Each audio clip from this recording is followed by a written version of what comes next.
streams come up.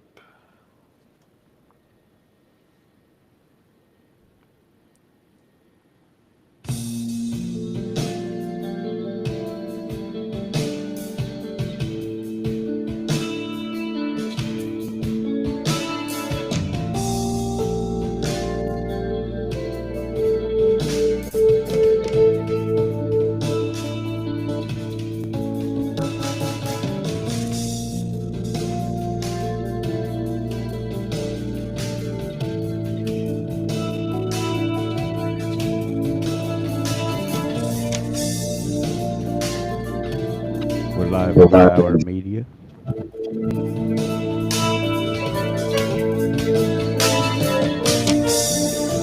Yes, we be.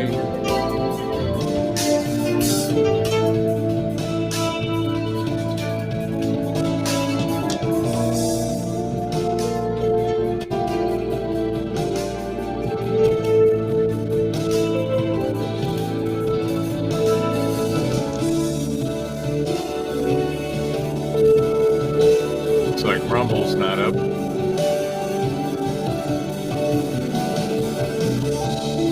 So Rumble didn't make it. So now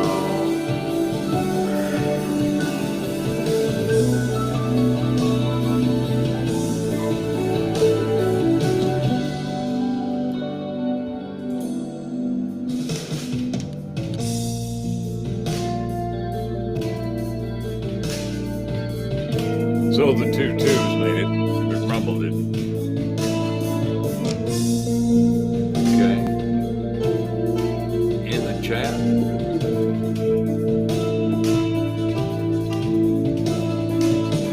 Ah, Jennifer.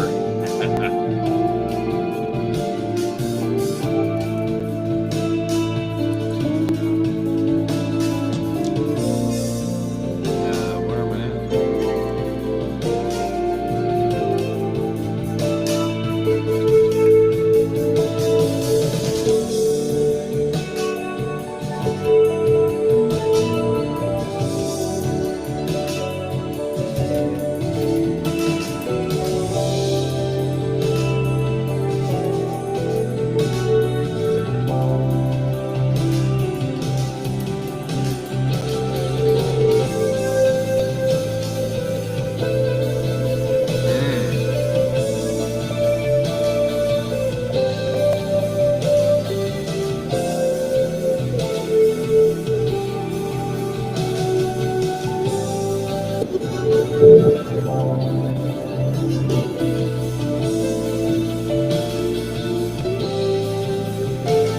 So it's doing me from there, okay?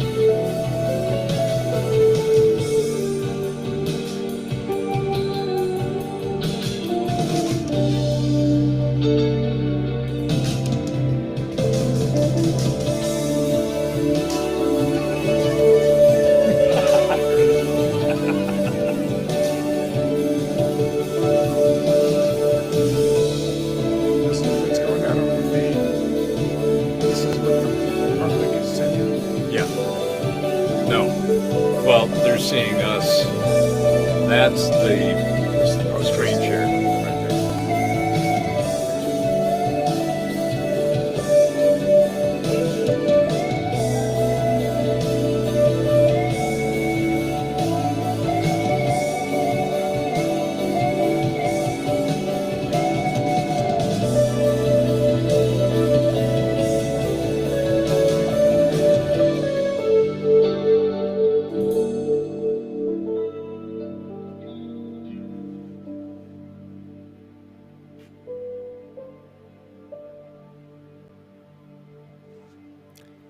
That's the first place I moved to and when I moved out here.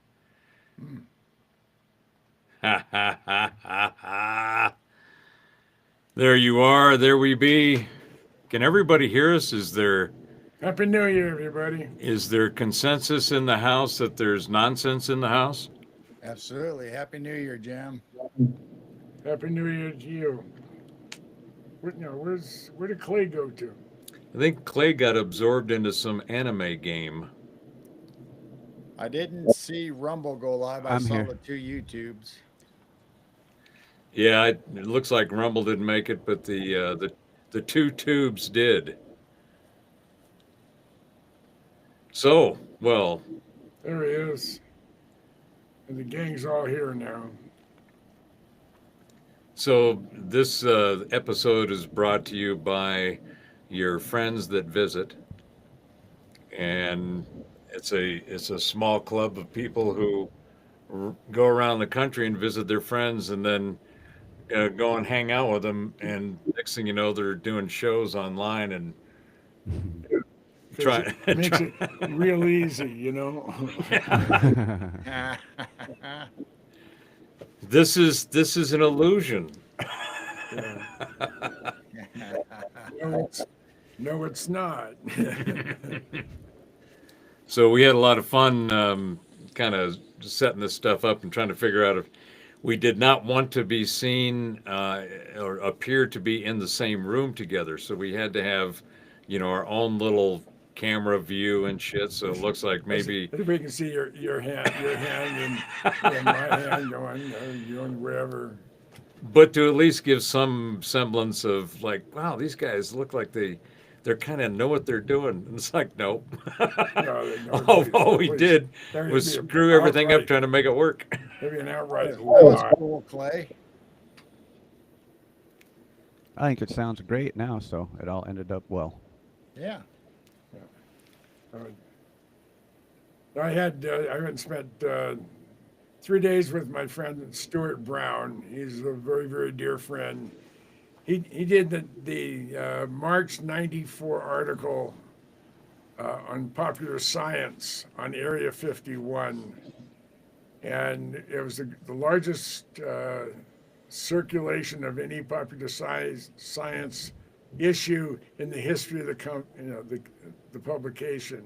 Wow. And it was just that's when I met Stuart. He wrote that because I pressured him into it, and he did a great job. And he lives down in Albuquerque, and he had an accident last winter, and he's sort of been housebound. They wouldn't let him drive because he has dizzy spells or whatever it is. He's much better now. But I hadn't seen him. I didn't realize because of the lockdowns. I hadn't seen him in 4 years, and he's a very dear friend. And he doesn't have. He's like me. I live in Tucson. I've been there for 10 years, 11 years. I know a bunch of people, but I don't have any close friends. I got to go all the way to some godforsaken place like Farmington or Albuquerque, or God forbid, Des Moines, Iowa. And I forget the town you live in there, Gerald. So that's in the Midwest, and it's friggin' cold. Getting there. Yeah, and I think it was 17 today. I went out with a sweatshirt and jogging pants, and it wasn't too bad because the wind wasn't blowing horrible. yeah. Yeah, I I did know. notice that. You remember going from between nightclubs and Fairbanks when it's 40 some odd below zero with a short sleeved shirt on, and it looked like I was on fire because I had been dancing so hard. And you walk outside, go down to the next place. If you stumble and fell, you would be dead because your sweaty body would literally freeze to the concrete. Hi, Angela. Yeah, so. But Yeah, we I got don't. Angela, we got Jennifer popping in. Well, you see, there's still hope. No, There's yeah, there's hope. There's hope. And the thing is that when you realize that you have hope, that the fact that there is hope, it means that there's more hope to be hopeful for. so sound like Camilla now.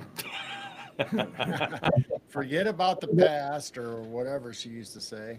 Oh Jesus! Please don't even bring up her name. We didn't. You brought it up. I know. I was actually trying to channel my inner Dr. Seuss. Oh. No, we had. We had nice Christmas at my wife's ex-husband's family. There's 5 guys and a girl, and I like them all. I'm part of their family now, even though they're my wife's ex-husband's family. And my wife's ex-husband, I look at him almost like a brother-in-law. So it's a very unusual situation. But we had a wonderful Thanksgiving, and we were there, and we had you know, we were up there 3 times in the last month. So I felt I needed, to get away. Stuart needed someone to get him out of the house. We went to the Mexico Steam Locomotive Museum there in Albuquerque. They're open to the public on Wednesdays from 9 to 2, and on Saturdays from 9 to 2, weather permitting. And they have a beautiful Baldwin locomotive. I can't remember the class, but it was a passenger version, and it would do it. They would guarantee it would do it minimum 100 miles an hour, but they said they ran it at 110. But the militarized version, they had got up to 120 miles an hour on a steam locomotive back in the 40s. And these guys did an incredible job. And when I get home tomorrow, I'm going to post all my stuff. I'll do a photo album on Facebook. And Yeah, it'll be cool. I've seen a couple, at least one of them. That Yeah. big old thing is, I mean, it's beautiful. They polished it. It took how many years for them to restore it? they've been working on it 12 years. Yeah, And if fucking absolutely gorgeous. Beautiful. if you could see how bad it was, how rusted it was, how vandalized it was, and they put it back together, and it's certified to go on commercial rails. So if they wanted to go on How fast that thing go when it was running? when it was brand new, it would get the guaranteed pulling passenger cars 100 miles an hour. So he was telling me that when he said that, I thought, so this is back in the 40s, right? The late 40s? Early 40s. Early 40s? 42. So I'm thinking, okay, I don't think I'd want to be on a train track back then at that time, right? and especially one that could do 100 miles an hour. And then Jim said, no, but this was all the new shit. It was, those tracks that were only been there for a few years, 10, Yeah. 20 years at the most. So they were the original ones. So they were actually, In excellent shape. yeah. Yeah. So I guess doing 100 miles an hour down to fucking rocket train down a. Yeah. So I love trains. I love machines. I like planes, trains, automobiles. And I saw the big boy come through Tucson here 2 years ago. 1.3 million pounds of steam locomotive. Unbelievable. And this one here weighs 1 million pounds. So it's only a few yards shorter than a big boy. And they had the big drivers on it. That's what the passenger trains had. Were the big drivers. Hey, hold on a second. Hey, Clay, Yeah. your volume is so hot I can hear you breathing. Yeah, let me. And as nice as it sounds, you're really not my type. Turn it down a little bit. Just saying. It was the tongue in the ear that was bothering him. So. Yeah. So. There we go. That should be a little bit better. Yeah, that's Can you still hear me? yeah. It's still good and hot. You got a little room to go down if you want. All right, I turned it down Yeah. quite a bit. Oh, that's perfect. Okay, good. Can you hear him all right, G? He's really low for me now. Well, go ahead and bring it back up a little bit. G, how do we sound? Are we hot on? You're sounding nice and clear and loud. Yeah. But yeah. Well, that's because, when mumbling sounds, they take a long time to get to the mic, so you got to turn it up to be more sensitive to get those senior mumbles.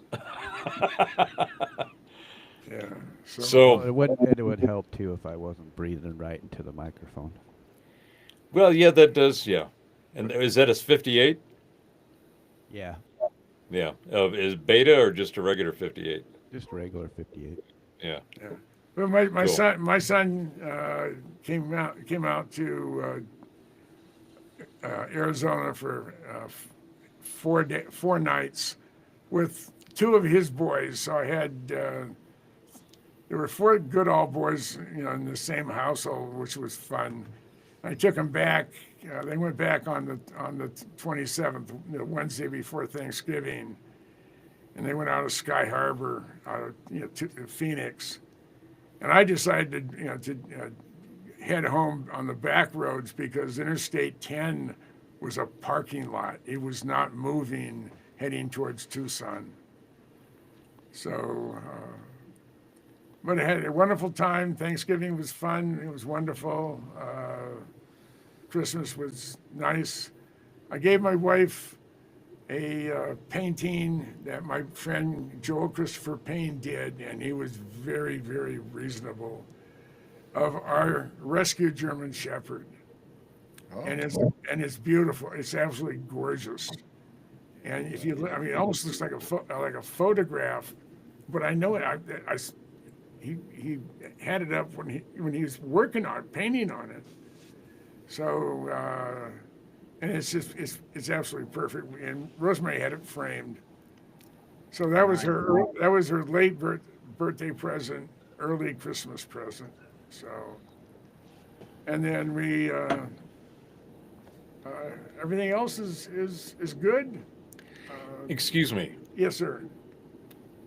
I must have missed something. Did somebody ask you what you did over the holidays and were interested No, in I what you had to decided, say? yeah, since Yeah, the conversation wasn't going anywhere, I figured I'd give it my 2 You cents. figure you just step back, throw some shit in there so that Yeah. somebody could I listen mean, to it. Yeah. you have the airwaves. I don't want any unused electrons going out there floating around. Well, gee, I wish someone had said something. But no, it takes Goodall to mouth off and tell him, what do you do in your Christmas vacation? Yeah. So I told you. Yeah. And it was fascinating. I don't remember any of it, but And nor do you care, I know. But that's all right. so if there's That's what friends are for. if you make a reference to something that you said earlier or later, then don't get upset when I don't know what the hell you're talking about. Okay, so I did do something. I Chat GPT the Hey, top Clyde. 10 news stories of today. Oh, so we're gonna throw some nuggets out there and chew on them. I thought I'd throw some nuggets out there. Here, let me change this so you guys can see what I'm looking at here. Yeah. Now, this is just Chat GPT. All I put in was Yeah, we did this. We did this last show, right? yeah, top 10 news stories for today, 1/4/2025. All right. Let's see what they're trying to sell us today. Number 1, severe cold wave expected in the U.S. Meteorologists predict a polar vortex will bring exceptionally cold temperatures to the eastern United States, potentially making this January the coldest since 2014. It's called winter. This Winter one, I was cold. surprised. Number 2, potential snowfall in Florida. Forecasters indicate that Florida may experience snow for the first time in nearly 50 years due to an approaching cold front. While some meteorologists are skeptical, others believe there's a slight chance if conditions align. I was on the ramp of MacDill Air Force Base in Tampa in February as snowflakes were blowing across the ramp. You talk about cold, and they weren't ready for it. So it does get cold in Florida. Kind of wish I was in Vegas for this. The CES 2025 Yeah. in Las Vegas Consumer Electronics Show 2025 is underway, showcasing innovations in AI, augmented reality, smart home devices. Major companies like Samsung, Nvidia, and Sony are expected to make significant announcements. So we're going to see some boost in And I will just do a quick little poke and plug on that topic for later if we want to get into it. But the tech that is about to get rolled out, the stuff that you're going to that people are going to see the clips of coming out of the CES show is going to be, it's going to be available so quickly that it's going to kind of shock people. They're going to go, well, that would be cool if it actually worked and Yeah, and I could boom. get one and it's reasonable. There's a Chinese company, I can't think of the name, but we'll reference it later, that just released a $3,000 automated robot dog that can spin around and take care of itself and do all kinds of shit, acrobatics and everything else. And you can program it to go do what you want. Wow. So my point is that the stuff that'll be at CES and what'll be coming after that, that's going to be a great topic to keep everybody's eyes on. All right, what else got there, Clay? For the sports fans, Premier League highlights: Arsenal's Nirwani made history. Chelsea extended their winless streak to 4 games. Manchester City secured another victory. And Tottenham's manager, Ainge, whatever his name is, expressed frustration after a loss. Liverpool leads the table by 6 points and is set to face Manchester United at Wait a Anfield minute. on Sunday. I don't watch soccer. Is it soccer or rugby? Soccer. I think Soccer. Yeah. Okay. I think that's football. All right.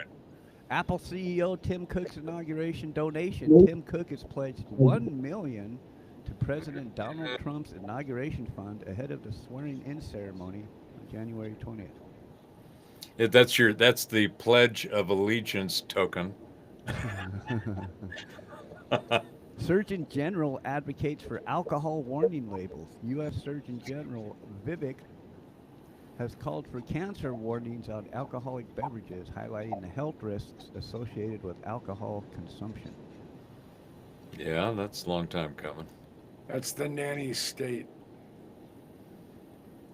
Net neutrality rules overturned. The U.S. Court of Appeals for the Sixth Circuit has ruled that the Federal Communications Commission cannot enforce net neutrality, impacting how internet service providers manage online traffic. So a little sidebar on that. So the FCC, the Federal Communications, whatever it is, council or whatever they do. So what they do is they are the ones who license the frequencies bands that each one of the major broadcast companies license. Mm-hmm. So ABC has theirs, PBS, it's all licensed frequencies by the government. Well, they don't charge them anything for those licenses. They're going to. They're not only going to, but this is what I'm going to posit for a later conversation. I think what we're going to see in the first phases of the frequency wars is going to be the FCC. These licenses are under conditions. The conditions are that they have to present. They can't be biased. They have to present a balanced view of all sides of whatever the fuck. Well, all of them have clearly violated all that shit big time. And there is no, you don't even have to go to court. You just look at, hey, here's your shit. And everybody will see that. So I think that the first part of the frequency wars will be at the frequency bands of information. All right, got 3 more here. And it's going to be fun to watch. Go ahead. Number 8, New Orleans vehicle attack. A tragic incident in New Orleans involved a vehicle ramming attack along Bourbon Street, resulted in multiple fatalities. I think it ended up being 16 fatalities and injuries, and I don't remember how many injuries, but the suspect was killed during the attack because he got out with a rifle. I think he shot 2 police officers before he was taken out. Number 9, Tesla Cybertruck explosion in Las Vegas. The Tesla Cybertruck exploded outside the Trump International Hotel in Las Vegas, causing 1 fatality and several injuries. Authorities are investigating the cause of the explosion. Now, is that 1 fatality the guy in? Yes. So the fatality is the dude. Do you know they all have He had a brag bullet in hole common? in his head. Try that again. Gee. So do you know they all have Bragg in common? They were all at the base at Bragg, and the guy that killed the CEO for the healthcare also visited Bragg 147 times. Wow. So what's going on with Bragg? Now, number 10. Now this one, I don't know for you guys, it's an enthusiast, but Public Domain Day. Works published in 1929, including iconic characters like Popeye and Tintin, have entered the public domain in the United States, allowing for their unrestricted use. Same with the original Mickey Mouse. All right. So we that can means- use that all we want now, huh? Yep. Oh, I suspect there's going to be a lot of Mickey Mousing going on. So that was the top 10, at least the top 10 Chat GPT stories for today. You can use Popeye and Mickey Mouse all you want, but you know platforms like the ones that were on tonight will still restrict you probably. Yeah, possibly. I think that there's going to be a whole lot of unclenching. Well, it depends on how you use it too. Well, yeah, but I think my point is I think there's going to be there's been a lot of spasm sphinxters for many years because we've all been concerned about having to deal with the idiots that want to make a big deal about the fact that they don't like what the fuck we're saying or our position or whatever the hell it is. Because that has been the oppressive state in society, which is what just got its ass kicked across the planet. That whole thing was, hey, no more of that bullshit. It was a flat out obvious rejection. It was a selection and a rejection. But anyway, the stuff that we're seeing is what's going to be really amazing to participate in because it's going to be easier to speak our minds. Yeah. Real quick, I want I'm to not I'm guilty of that anyways, so. shout out Heidi Pops in the chat. Claudette, Heidi girl, good to see you guys. And Jennifer. Jennifer, Claudette, awesome. And yeah, we're kind of having a stoner party. It's similar. We're starting the new year off correctly with an enlightened perspective. Yeah, Carter lived for a long time, Jennifer.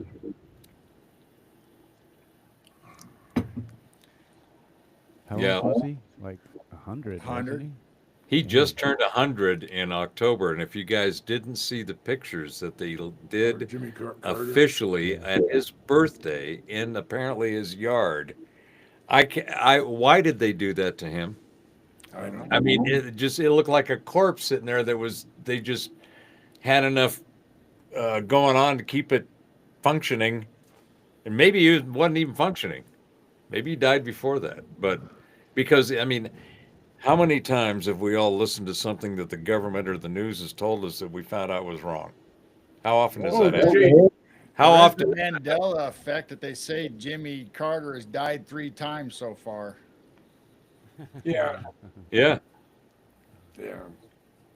But you could tell that the actual death of President Carter, was coming on soon when you see him when he rolled out for his 100th birthday. yeah, And yeah. That was.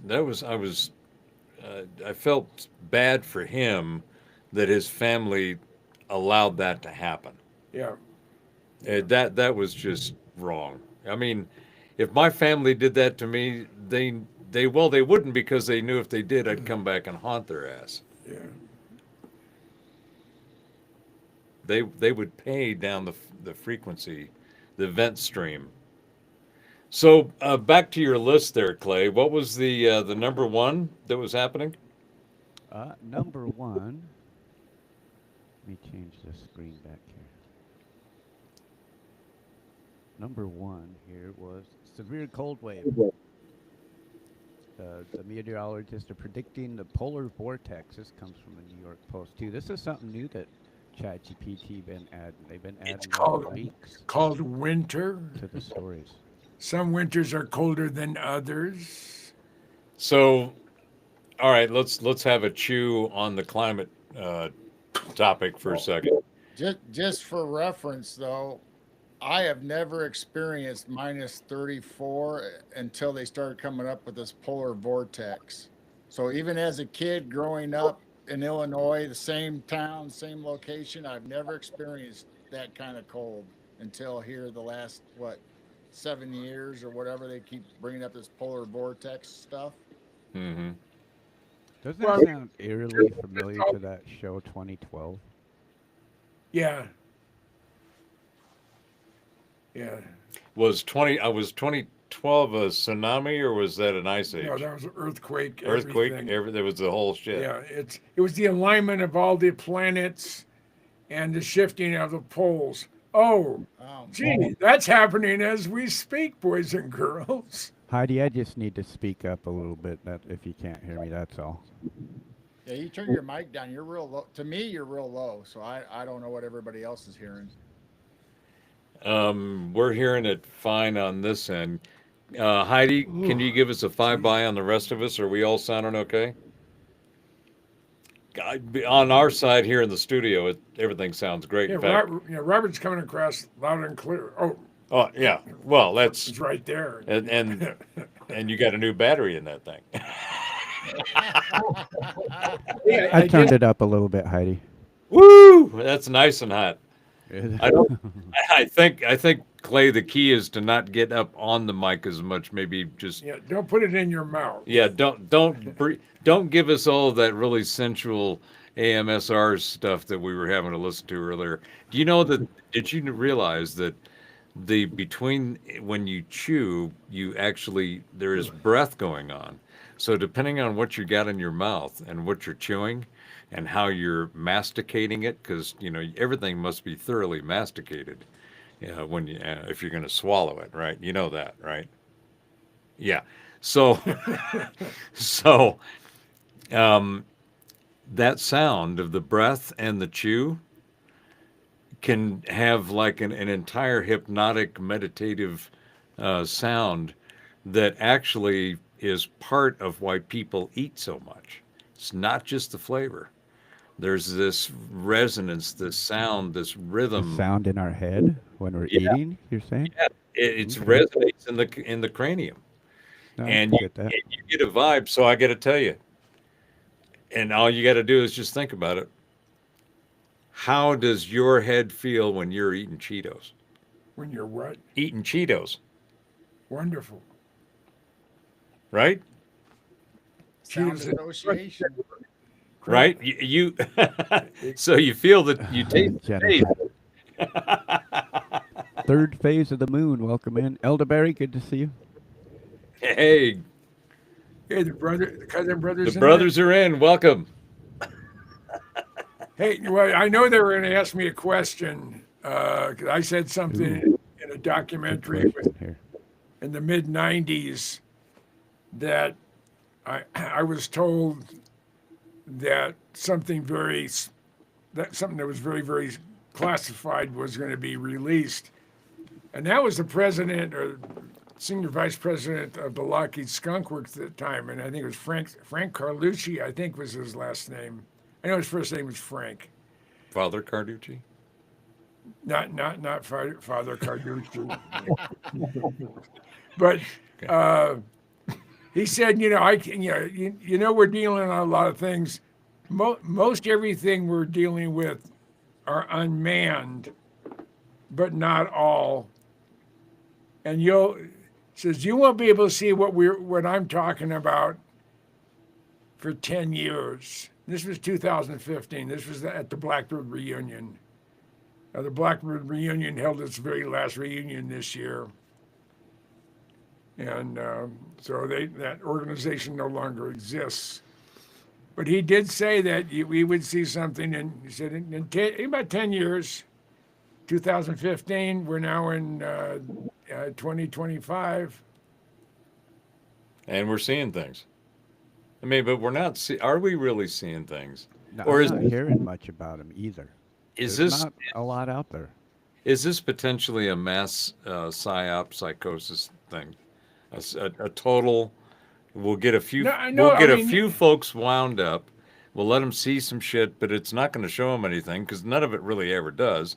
The coolest stuff is the plasmoid orb type of images, but even that, you look at it and you go, okay, the flight characteristics, the everything looks at least like a fixed wing craft in some shape or form. And you Yeah, look at it and you go, okay, well, they're at least they're being aviation. They're meeting the aviation regulations with right. lights, all that good stuff. I have a friend of mine who wishes to remain, very anonymous. I thought all your friends did. Was they only because they know me? They went, oh God, God knows me. Uh, and he said that over 90% of what the general public sees is ours. And he's been on most of the launches of both sides. And there are people now that, according to Dr. Greer, that have actual video evidence of interaction with non-human entities. And that's supposed to be coming our way. So, so one of the ones, the whole Clay, is your mic on? Oh Yeah, yeah. it's on. Okay. I thought I heard some breathing in there. Snoring. Snoring. That's what it was. Snoring. Snoring. And I'm glad you were snoring while Jim was talking because I know you wouldn't do that when I'm talking because I'm getting ready to rant. So I thought I'd wake you up just to be sure you didn't Yeah. start snoring. Remember what's the alien's name? I think the nickname is like Peter, but it's the one sitting at a table, and there's some guy interrogating him, and he's talking about you don't understand the future. I'm from the future, and had all this really interesting information. You remember seeing that? We'll see if we can dig it up here. Um, but it's one of the most compelling, and it's one of the oldest. Has actually been around for a while.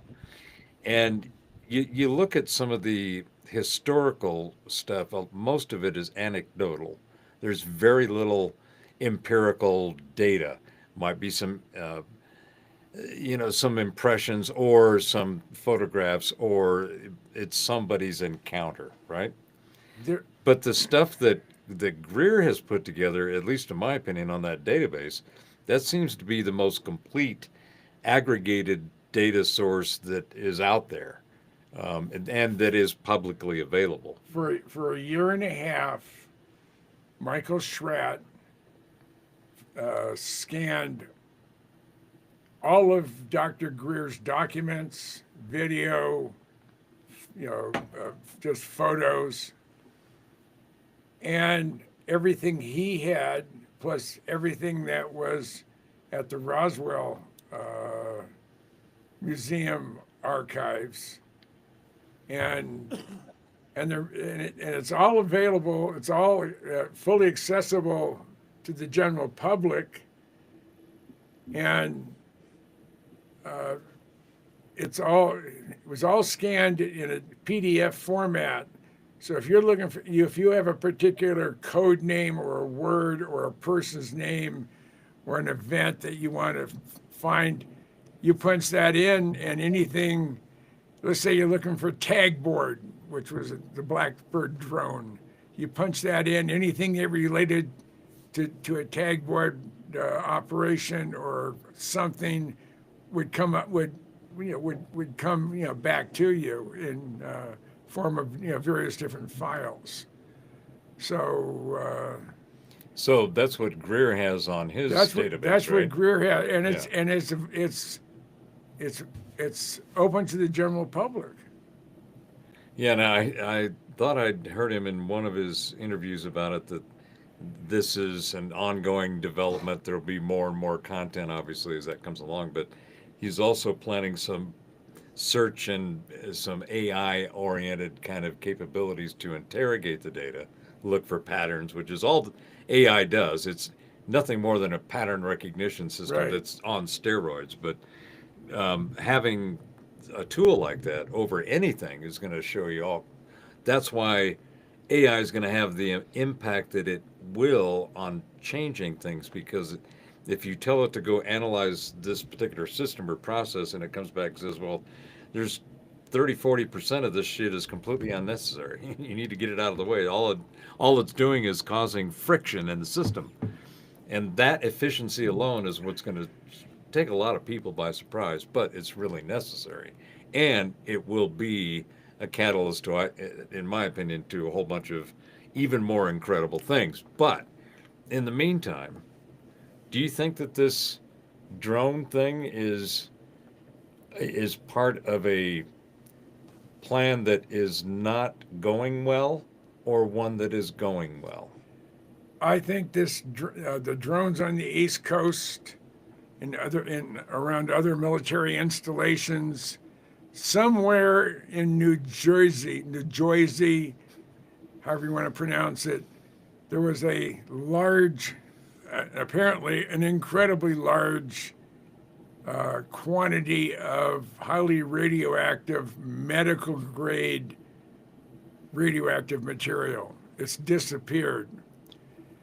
Since the 1970s, mid 1970s, the United States, and we were following in the Soviets' footsteps because they had it first, had the ability to look at a vehicle or a boat or an airplane from a distance with sensors and determine if any fissionable material it was aboard that vessel, airplane, or vehicle. And to the point where a gentleman that I knew lived in southern New Jersey, is having prostate problems. His doctor was in New York City, and they put in some radioactive seeds. I think they referred to them as gamma tiles, but they're radioactive. He's driving down the Jersey Turnpike, and this was about 30 years ago, 25 years ago. All of a sudden, he's surrounded with the SWAT team with weapons drawn. And Bullhorn said, you get out, lay on the ground, and says, sensors have picked up that, you're transporting something highly radioactive. And he says, yet it's me. He says, I was just at the prostate doctor. And Well, that only happens when you have a very enlarged prostate that would have to carry all that extra radiation, right? Right. Yeah, see, but this was a number of years ago. So there's been sensors around the country, but I think because of the quantity and quality of the radioactive material, those drones, they're launched by us. They have a red and green light on.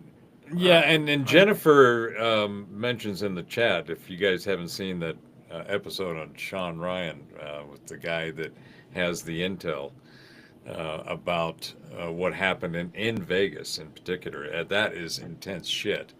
It's like Mike Benz, if you guys see any of his work, particularly on X, but he's been on Rogan and Carlson, and Mike Benz is mind-blowing because he connects, shows you all the parts that we all kind of know are there in some way, shape, or form, and then he connects the dots, and you go, oh shit, and all of his stuff that he uses to make his argument is public record. Yeah, well, when New journalism. I can't remember Dell's last name, but he's since passed away. Del Sparks was his name. He was a student at the University of Wisconsin in Madison. He was a grad student. And in 1971, he and another grad student published an article in Progress magazine, How to Make Your Own Atomic Bomb. And everything that he had in the article was public domain, but they put it into a format and into a how to almost like an encyclopedia. How do you make your own nuclear weapon? Well, if it's for educational purposes only, they should be okay. Right. And he actually ended up, he worked for the CIA for a long time. he was going to spill his guts to me, and out of nowhere had a heart attack. And I mean, this is honest to goodness. So if we have these sensors that detect radioactivity or material when it was stolen and transported, why didn't we detect it and check it out when it happened instead of waiting until now? If I knew they would, if I told you, I'd have to kill me. So no, I have no idea. I really You know don't. what I mean? If Top they can secret. detect it that fast, you think they would have been able to track it when it was stolen? Well, the key, I think, is when they found out it was missing. Yeah, Because I don't think you don't go looking for something until you find out it's missing, right? right. And the medical waste and all of that there's a whole bunch of intermediaries and shit that goes on there, as regulated as it is. So it kind of may have gotten lost or disappeared Or maybe they in the were process hoping they would and didn't know it. They would find it within the first 24 hours or 12 hours, whatever it was, after it was listed as missing or stolen or lost. 'Cause it's been Whatever it missing is. for a year now, right? Whatever the case Oh. is, that they have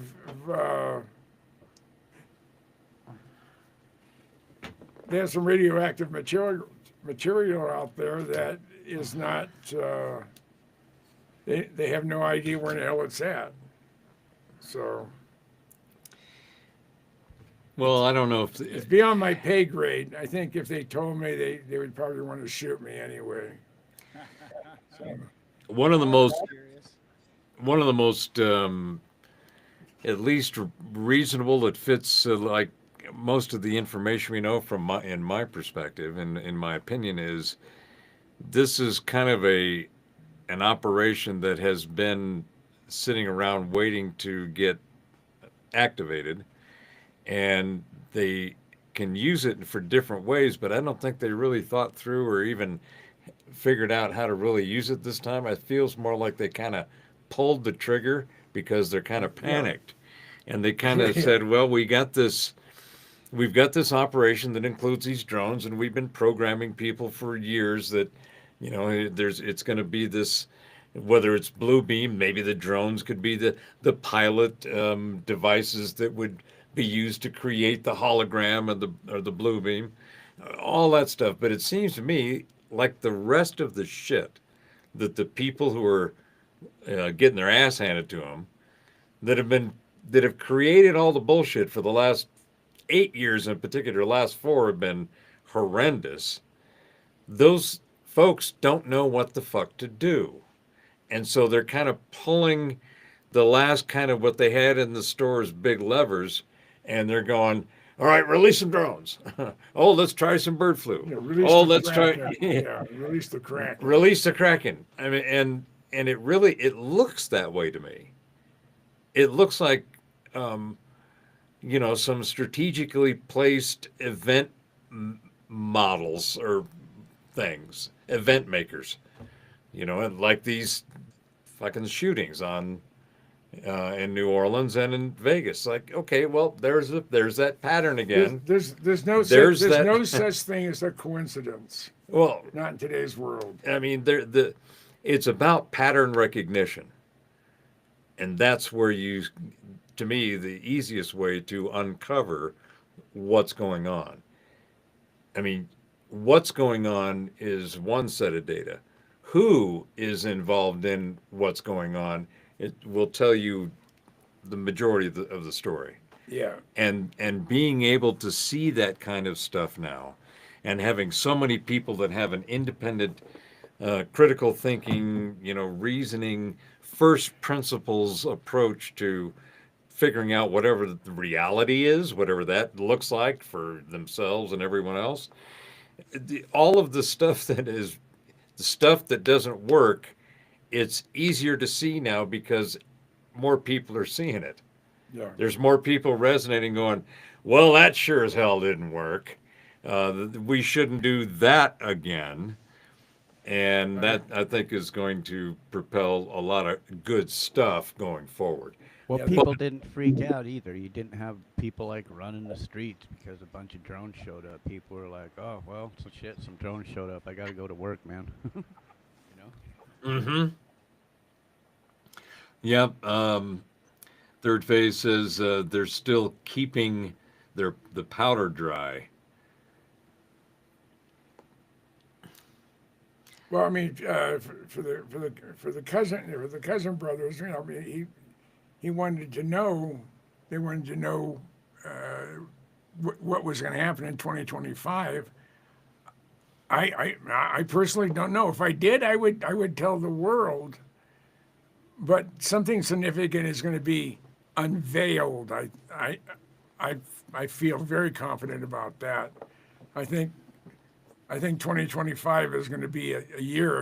If you are alive in 2025, it's going to be the most transformal year or 18 months in the history. Do we get participation trophies? Oh God, no. Do we get any kind of like a medal or anything? Do we get for surviving this long? yeah, maybe just a seasoned senior citizen award for survival and being here for the future? No. Well, fuck. Why are we here then? I don't know. That's what the government keeps It saying. kept Gates. I mean, Gates has been trying The to guy's still here. Gates has been trying to kill us off, and you know, and whatever. Yeah, there's a whole bunch of hooey. Yeah, Jennifer says Las Vegas makes no sense. That situation was way below his level of sophistication.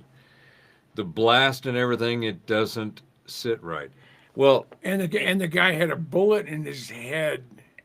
and I heard two versions of the bullet. One was in his head, and the other was his jaw, and therefore they don't have dental records because it blew apart his jaw. Now, you're still going to get dental, even though Yeah. and it was a 50 caliber apparently. But I mean, you look at all of those little data points that they say, well, here's what the circumstances look like.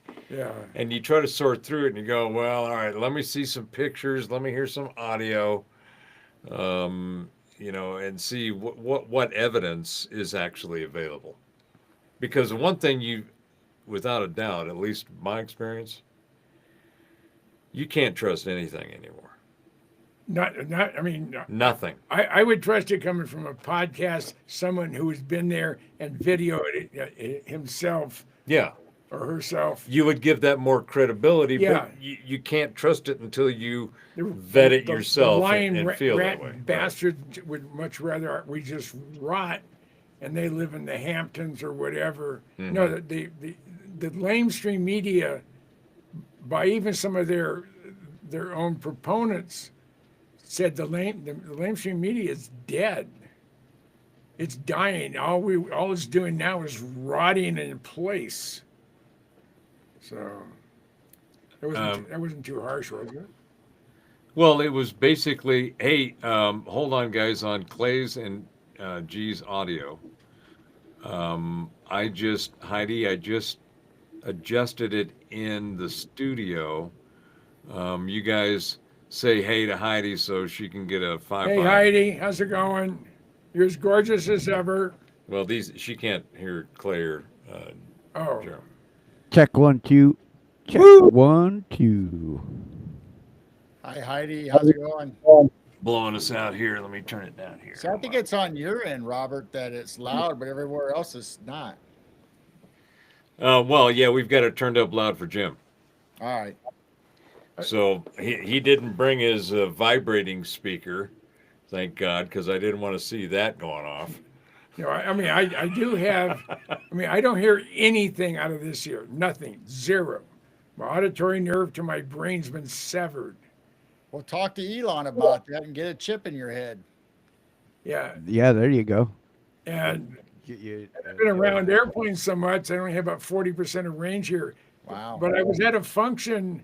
There's about 20 people, and I really wanted to hear what they were saying. So I actually wore it for the first time in a long time because it picks up background noise, which just irritates the hell out of me and makes it even harder for me to hear what someone's saying.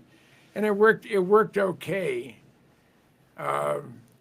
The range that I don't hear hardly at all, my wife's voice fits right in the middle of it, and it wasn't planned. I mean, it's a bone. I mean, not a bone. Yeah, it wasn't planned.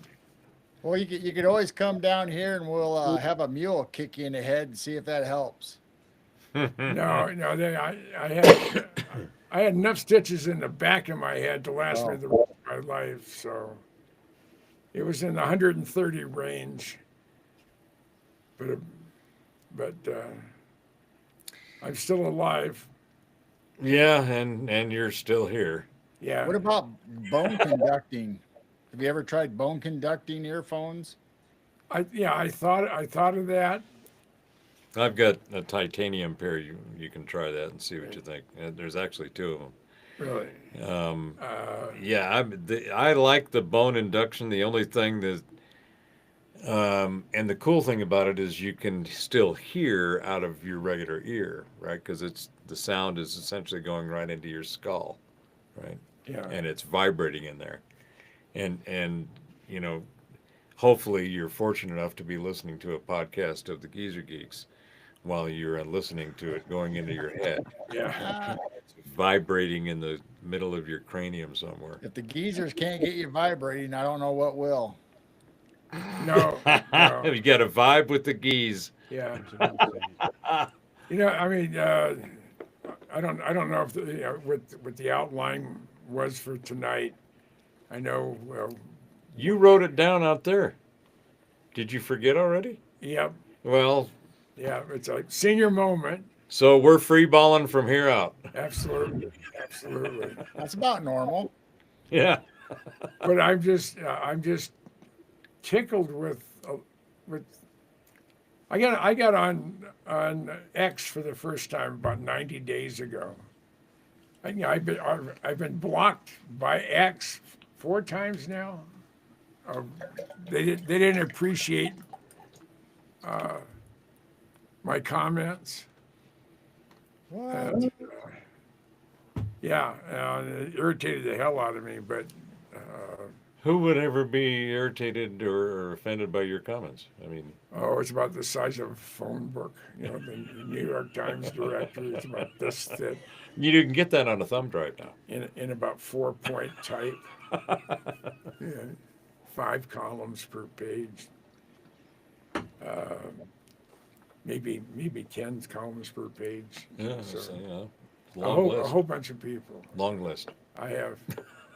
Yeah, and it's almost like a badge of honor. I said, well, who'd you piss off this week?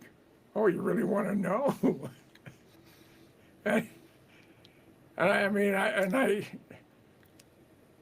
I have always been someone that when someone says something, a smart ass remark comes out, and I don't even think it. It literally comes out. And I sit back and I said, "Whoa, did I say that? Holy shit!" It was spot on, but maybe I shouldn't have. No filter, evidently, huh? Yeah. No. I mean, I always get a big kick out of when people finally meet me in person. Oh, it's a kick, all right. I mean, It's like, wait a minute, you can't be the same person in person that you are when you're in person on the person, I'm exactly the same person. and you see- because that just doesn't happen. That's Yeah, it does. Well, yeah, now I know it does. Yeah. I mean, I'm at the Skunk Works. I'm there because I'm getting a blackbird for our museum. And there was nobody out in front. It's just outside of the restricted area. So I pressed the buzzer. He said, "Who's there?" I said, "Jim Goodall." Dead silence. "The Jim Goodall?" I said, "Well, there's a total of 5 of us, but there's only 3 of us are still alive. But myself, my son, and my grandson. So no, I'm probably the one you're referring to." And she came around the corner. Her name was Glenna Farley, and she said, I've been in security at the Skunk Works for 21 years. I heard your name the week I came on board, and I've heard your name about once a quarter for the last 20 some odd years. And you said, and you're not the 800-pound gorilla that you're made out to be. But all the security guys said, he's not a security threat. He's just a pain in the ass. Yeah. So, I mean, and I'm proud of that. I'm proud of I turned into a pain in the ass because it was something that fascinated me, and I didn't make a living at it. I mean, I made a name for myself because of it. Well, it probably got you in and out of situations that were very positive for you. I mean, Right? I'm the only guy in my neighborhood who's flown the B-2 simulator at Whiteman for 2.5 hours. And Wow. I'm also the only guy to be able to send a bill to the CIA for 37,000, settled it for 5,000, but also got me onto the campus with my camera so I can shoot my airplane that they stole from me. So So you had to bribe your way in to get to Yeah, the blackmail. so that you could take the pictures that you should have been entitled to begin with, absolutely, because they decided to go fuck about and the rat bastard stole my airplane. yeah, that's, I mean, isn't that indicative of just about everything that we encounter? I mean, Oh, at whether least you're dealing with the government, you're dealing with the healthcare system, you're dealing with the transportation system. I mean, DMV, really? We have a DMV we have to go to. You know, in Denmark and Estonia, all of the stuff is digital. They're voting digital. They're using apps on their phones, and they're using blockchain and tech. They're all totally teched out, right up to using all of the cool shit, and they're happier than hell out there. That kind of stuff is coming here. It's going to be a lot. It's going to be a lot more fun and engaging. Just like, what did we do earlier before we went in and started screwing around with this stuff we were working on, those tools? Oh yeah. Yeah. So, you know what? Why don't we play a little bit of the review of your book? Give them a little taste of it. Sure. So this will be kind of fun. Where is this? This, and I've got it over here. So Jim and I were messing around earlier, and I put it in the AI reviews. There it is. And we had what is this one? Is that it? No.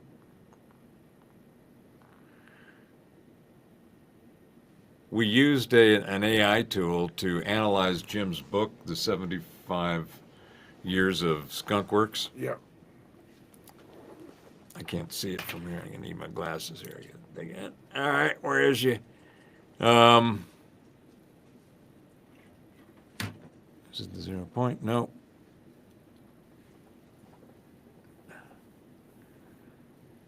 It'd be at the very. Didn't I call it Jim Goodall?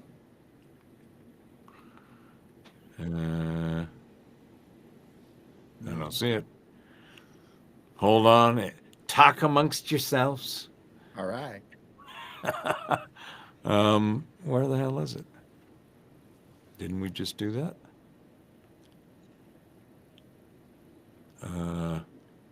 So what do you got coming up, Clay? Since they're looking for a file, tell us what you got going on your channel. Where the hell is it? Wednesday, I have a video. I release a new video every Wednesday. This Wednesday on Condensed Reality channel, I have. Let me do this. Which one is it? I just finished another one, editing another one tonight. I just finished editing Abbott and Costello. But this next Wednesday will be There it is. Okay. Laurel and Hardy. I watched those as a kid. I seen all the Abbott and Costello, all the Laurel and Hardy, all the our gang, all the Little Rascals, Bowery Boys. Um, hold I on. have that coming up on Wednesday, Nice. All right, buckle up, everyone, because today Okay. and then Got you guys got it ready? Yep, finally found it. So, Jim wrote that book, that tome that I got in the living room out there, and keeps my speakers up. It's a great speaker stand. Asshole. So, we took one program and said, analyze this book, or break it out and mind map it. Then we used another program to analyze the mind map, and then we used another program to create what you're about to hear now. That just blew me away. I mean, this is no human involvement in this. It's a machine. It's a computer. It's a computer talking to you. Let me check and make sure the volume is okay.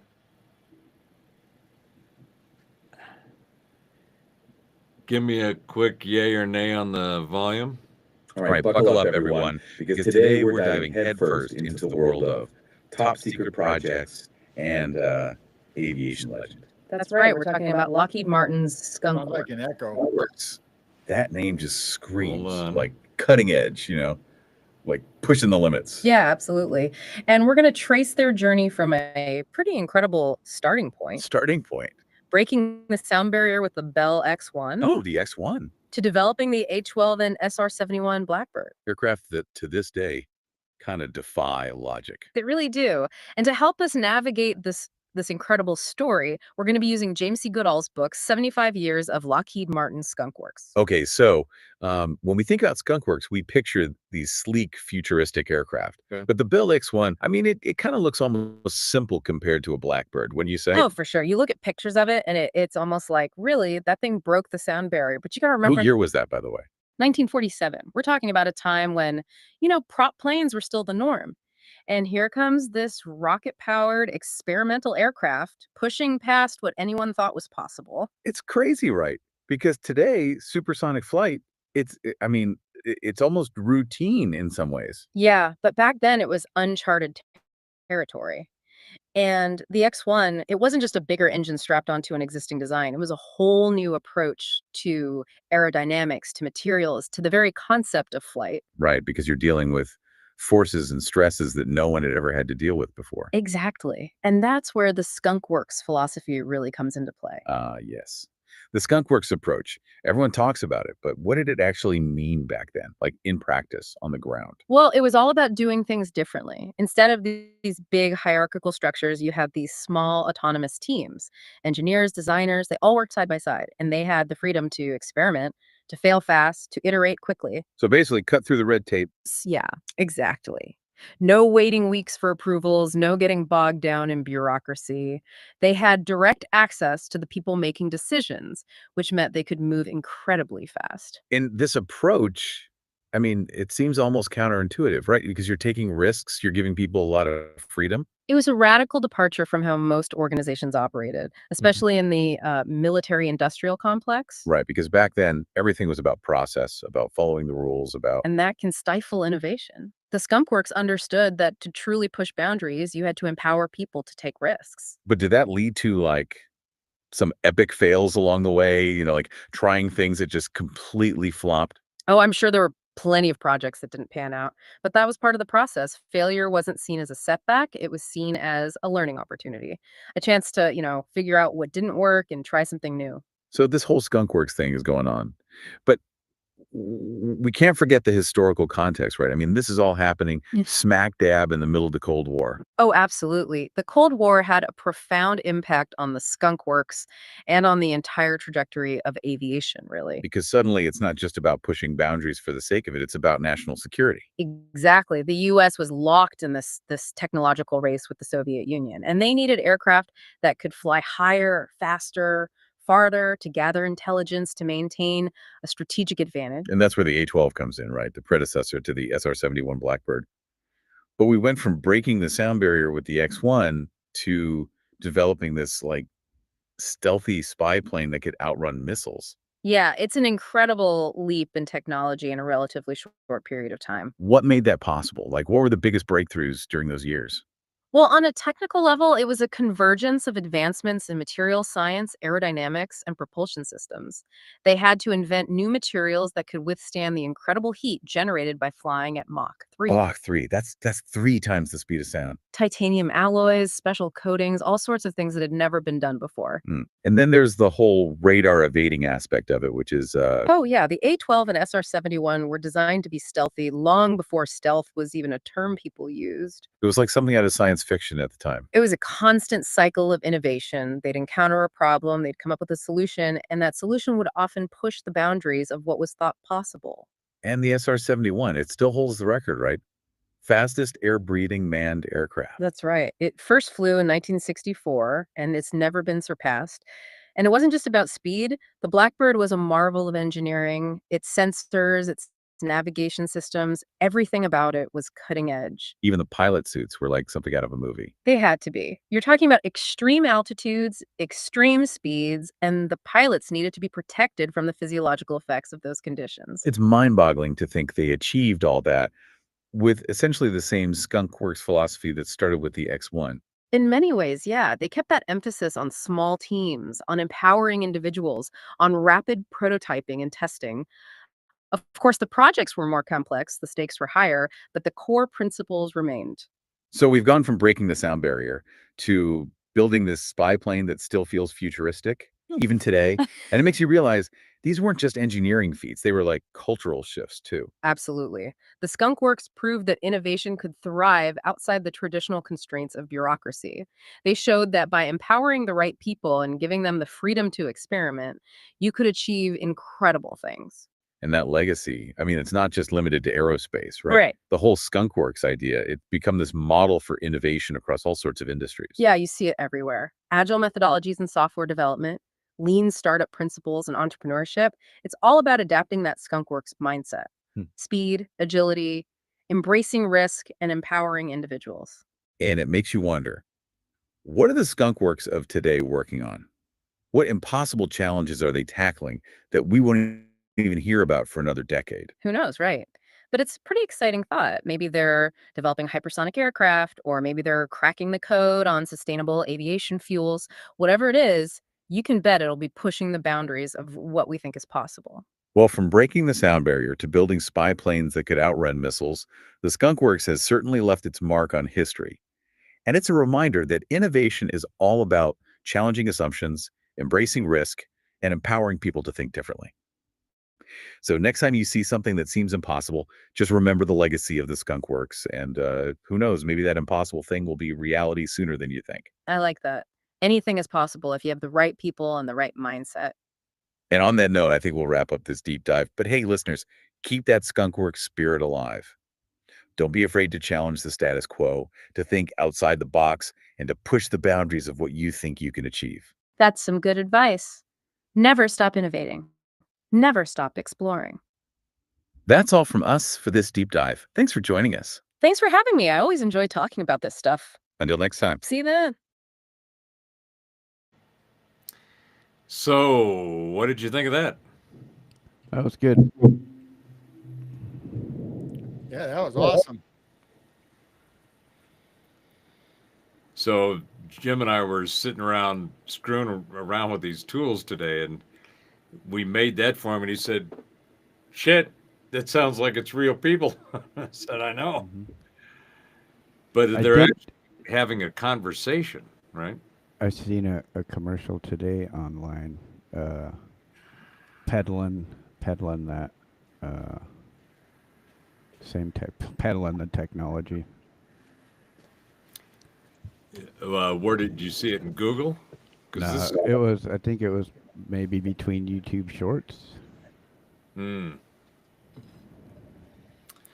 well, we used 3 different programs, and that all we stopped at the audio because all of a sudden we realized that it was getting time to try to turn this shit on, and trying to figure out why we couldn't hear. I couldn't hear. Or, we had all kinds of hooey going on, and Oh. had to struggle through that. But I think we finally got it. yeah. So I mean, I keep going back when we're talking about what's happening in the future. I keep going back to what Ben Rich personally told me 10 days before he died. He said, "Jim, we have things out in the desert that's 50 years beyond what you," and he was referring to me, "that you can comprehend," and I can comprehend a hell of a lot. And then he said, "If you've seen movies like Star Wars or Star Trek, we've been there, done that, or decided it wasn't worth the effort." I said, "Ben, you want to expand upon that?" And he said, "No."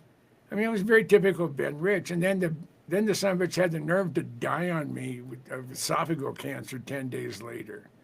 Well, I maybe mean- them are the plasma orbs that we're seeing. Yeah, I mean, so if you see movies like Star Trek or Star Wars, now when I talked to him was 1995. Let me see. Oh, it's 2025. It's 30 years ago. So there. He also said at UCLA, and I've said this before, but I have to repeat it again, in his prepared text, this is 1993. So it was longer than 30 some odd years ago. He said, today we have the ability to take ET home. Now just think about that statement. so he didn't offer you a ride? You bastard, no he didn't. Oh And my gosh. And, I mean- and it was in his prepared text. And he said, we have the ability to go fly between the stars, but the government will not allow that information to be made public. He also indicated that we had the ability to provide the world with free energy. 0 point energy, right? Tesla was kicking around for a while. So, and that was 30 years ago. So going back to try to close off, because we've been wandering and weaving all around wherever this kind of was, but we were kind of talking about the drones and what does it look like. So my point that I was trying to put forth was, it looks to me like a bunch of low-level, we knew where the keys were to that event, and we went ahead and turned it, but we don't know how to drive it. We don't know how to do anything. I think there's a fair amount of that going on, because I think that there's a natural, organic split occurring within all the little factions, all the little fiefdoms within the established bureaucracy of the systems. Because all those systems are just broke because they're full of shit. And all that shit needs to be a big enema just about everywhere you go, everywhere you look. But what we're seeing is, I think, like some of this drone stuff, some of the false flag thing has been so overdone, but the events, the blips in the event stream, the New Orleans thing, the Las Vegas thing, the fog thing, all these different things seem to be, I don't think they're coordinated. I think they're individual. They may be connected, but I don't think it's coordinated. I think there's too much ineptness and incompetency for these people to pull something off. So they're just randomly pushing buttons going, well, let's see what this one does. It's got to stop some of this shit. They're so incompetent to the point where they don't take a hard look at the consequences of what they just said or what they did. They're looking for that right here, but but they failed to miss the other part that's way over. I mean, the rest of it that was over here.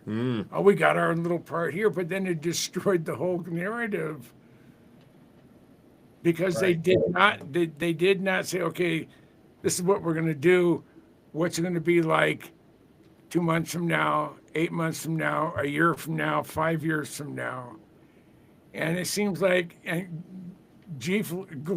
gleefully from from my conservative perspective, it was when they turn around and step on their dick, and it just, While they were shooting themselves in the foot yeah, that's at the pretty- same time. that's It's pretty- like how much comedy of errors can you get into one bag?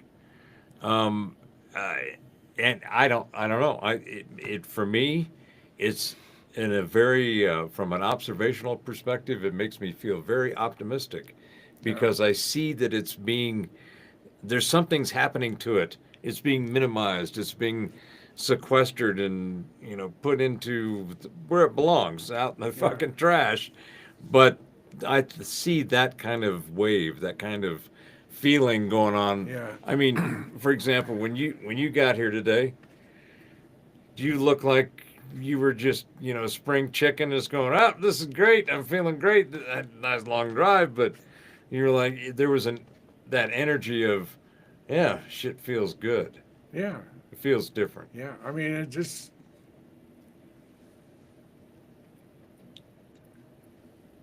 We dodged a bullet, more a cannonball than anything else, on November 5th. And I think a lot of people on both sides of the aisle, and even those people who have just total disdain for President Trump, I think they took a good hard look and said, we got close on that one. And we did. I mean, we were this close from my perspective, from a socialist communist country. And because we have a couple billion rounds of ammunition, trillion rounds of ammunition out there, and a couple 100 million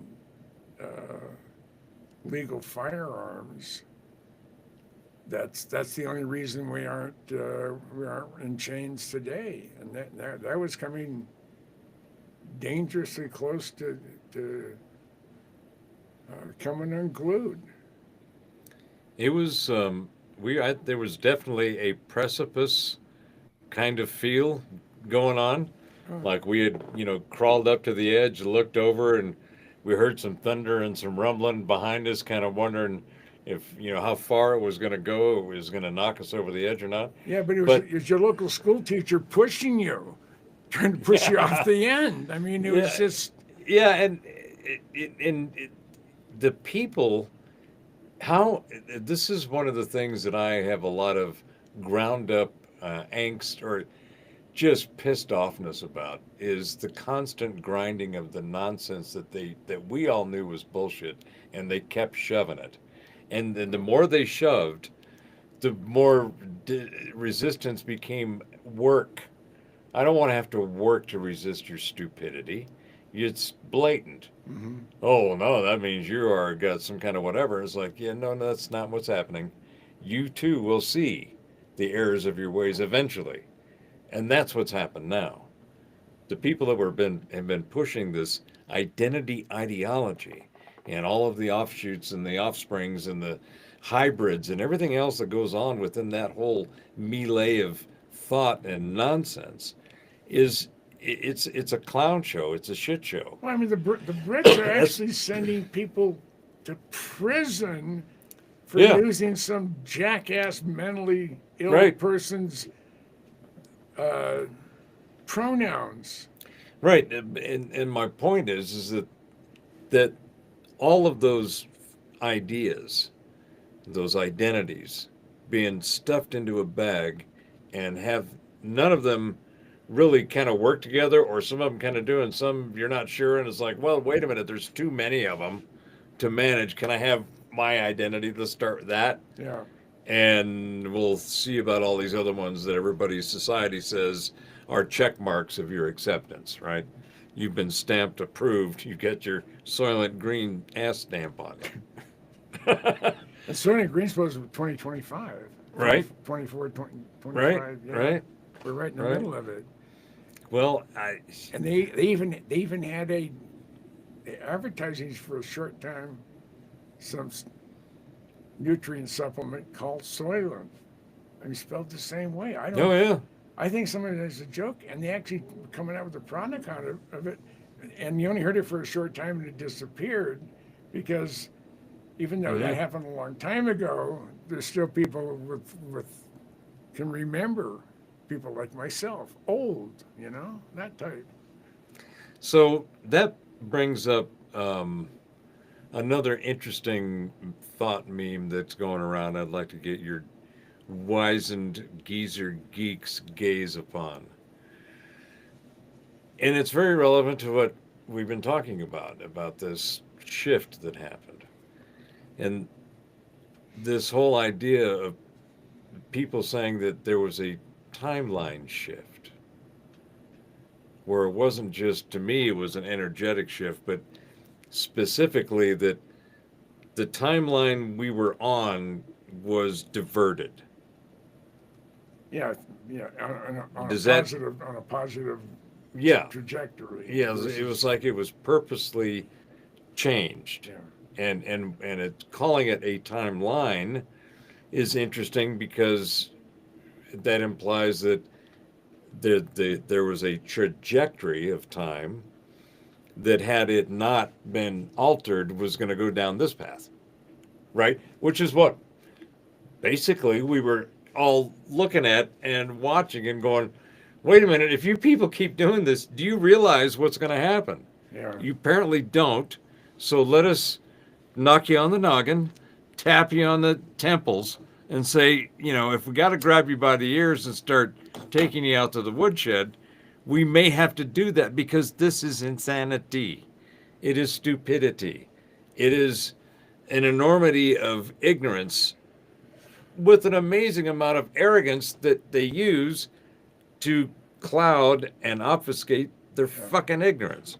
And we can thank our public school system for There, I most said of it. it. For so So, much. if we talked about Mandelas and Jimmy Carter, is there going to be a Mandela where Trump actually died? Some people are going to remember that he died that day, where us in this present timeline remember him dodging the bullet. Maybe. I don't see anything like that. I We just think said something about timeline being diverged, so that would mean there's two timelines, right? Oh, I see what you're saying. I think that the time, if the definition of a shift in the timeline was a moment, an event, I think it was the assassination attempt. I think that is when that was going this way now. if he hadn't turned his head, he would have been dead. They would have blown half his head off. I mean, that was so like, okay, That was God saying, no, no, no, no. that is from above. That was a drop from the divine. Yeah. And I'm not a religious person, but I've been told, people who read scripture and everything else, that when God picks someone to stop whatever is happening, a plague or whatever, he doesn't take the most perfect person. He takes the most perfect person for the job. There isn't anybody on this planet could have done what Trump has done, both the first time on 45 and now on 47. He's going to change the world, and the world is changing. so Scott Adams, the author of the Dilbert Yeah. comic, in 2015 said Trump is going to win, and people said, "Oh, are you nuts?" And he goes, "No, you don't understand. The persuasion that he has is going to make him win," and it ended up being correct. He also then said that Trump's presidency would change reality as we knew it. very specific words. And you go, well, okay, what does that mean? Well, if you think about it, until Trump came in and just got attacked by all the people that were all of the institutions, all of the bureaucrats, and all of the bullshit. He knows who all the enemies are now Right. too. Well, he knew all the celebrities because prior to that, celebrities were sucking on his tit of funding and charities and everything else and investment. So watching the psychological shifts for what don't seem to make any rational reasoned decisions, you look at it and you go, well, there's some kind of psychological thing that happened. There's a flip. So going back to the timeline shift, to me there was two specific ones. One was the near assassination. The other was the enormity of the definity of the electoral system and what happened. That, to me, I knew, we all talked about it. We all projected that it was going to be a landslide. I mean, and there was, it would, and there was and a it lot would of, be known before a the. lot of cheating too. Yeah, but it would be clear before the polls closed that it was over and it was a landslide. Yeah. The So enormity and more of definity. would it be more of a time stamp instead of a timeline change? Interesting. Yeah, maybe. I don't know. To me, it's an energy shift. You can call it time, you can call it whatever. To me, it's just the energy was going this way, and for whatever reason, there was a turn made. Everybody I know today, they all feel better. I mean, Yeah. there was a dark cloud over the world in general, but over the U.S. and we were being smothered by bureaucrats and by people who hate this country, and it's like the burden has been lifted off of us, and it's just not just me, but it's everybody. I mean, almost everybody I talk to, you see people in the store more. People are. I mean, I don't know if we're more observant today than we were 6 months ago, but people seem to be in a better mood. You know, people aren't, honking the horn and flipping a bird at you because you came to a complete stop or you didn't or whatever. I mean, it's just, it's a very, very much nicer place to be right now than it was 6 months ago or 4 months ago. There was a dynamic shift in the energy output, I guess you would call it, from from all the positive energy, and that's what it is. It's like I was talking to Robert earlier today. When I met him, when I met Dave Scott from Spaced Out Radio, when I met a couple other people for the very first time, I knew I was meeting for an old friend for the first time because we were transmitting and receiving on the same frequency. And it's that frequency, the vibration stuff that is real. It's real. But one of the areas that haven't been covered that I think is going to have a dramatic effect on all of us, I don't care what your political persuasion is or where you call home, it's going to have a dramatic shift on you. We're in the process of a pole change. Last time it happened was over 12,000 years ago. We don't know exactly how that affects human beings. We didn't know how that affects migratory routes. We don't know how that changed the geological features of the world. And the sun is in the process, in their solar maximum. The sun is in the process of their poles shifting as well. And we have the planet lineup. I mean, the 9 planets, including Pluto's out there for the first time in 250 years. What happened 250 years Yeah, ago when it was here last time? 76. That's right. Yeah, I mean, all these things all lining up. there's a huge underwater super volcano off the coast of Florida, not Florida, Oregon, Mm-hmm. and it's on a seamound, and it's ready to burst.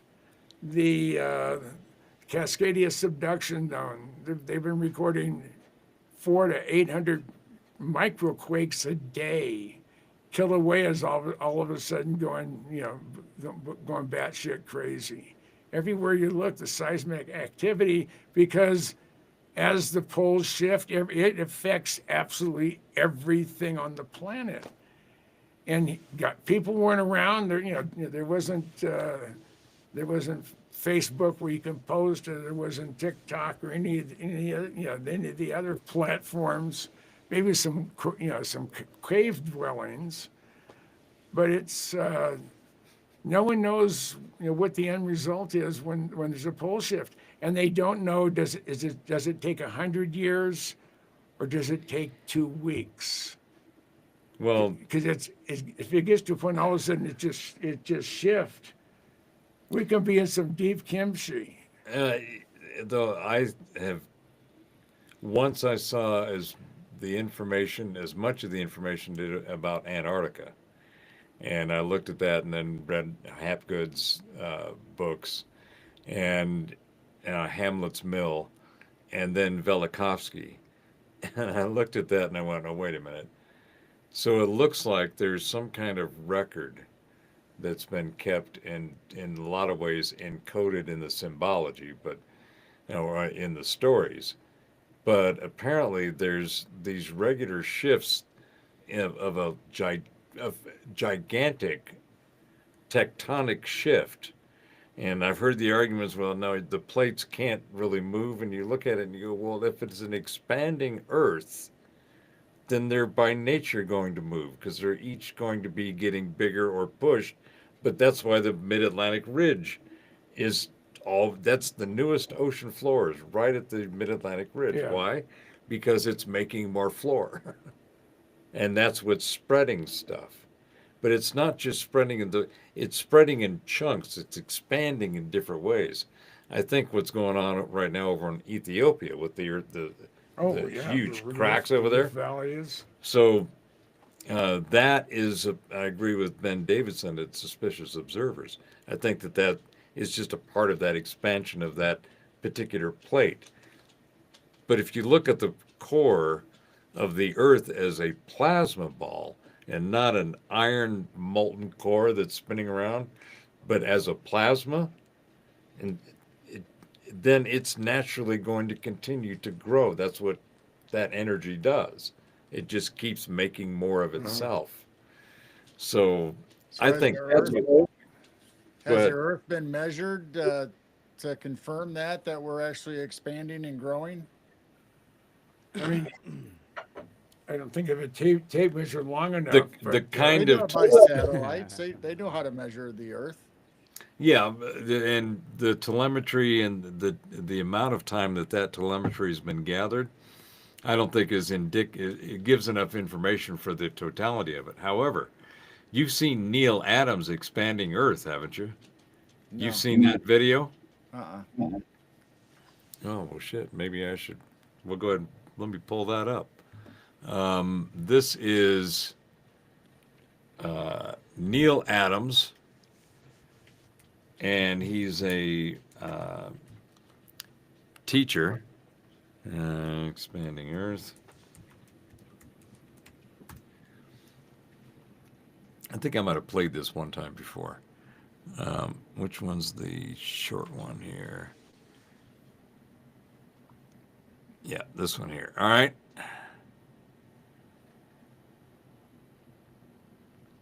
Let's do this one a little bit longer.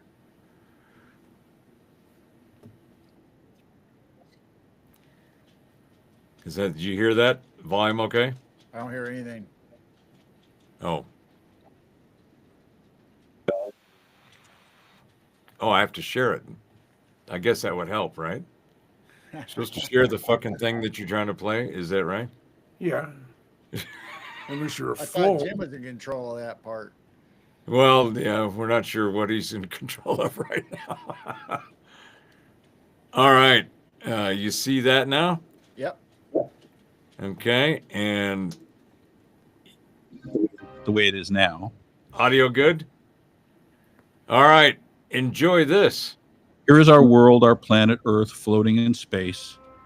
We will be going backward in time, imperfectly, but done in a very disciplined manner. Please notice there is no subduction, no rotation of tectonic plates, no twisting, no form fitting, no altering shapes or sizes. It would be impossible for these continental plates to fit together perfectly without this being true, and yet the upper tectonic plates fit together perfectly on a much smaller planet.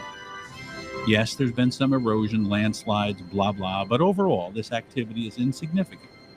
There is a kind of conspiracy of silence among certain scientists. They know, but are not telling you, that the upper tectonic plates of Earth also join in the Pacific.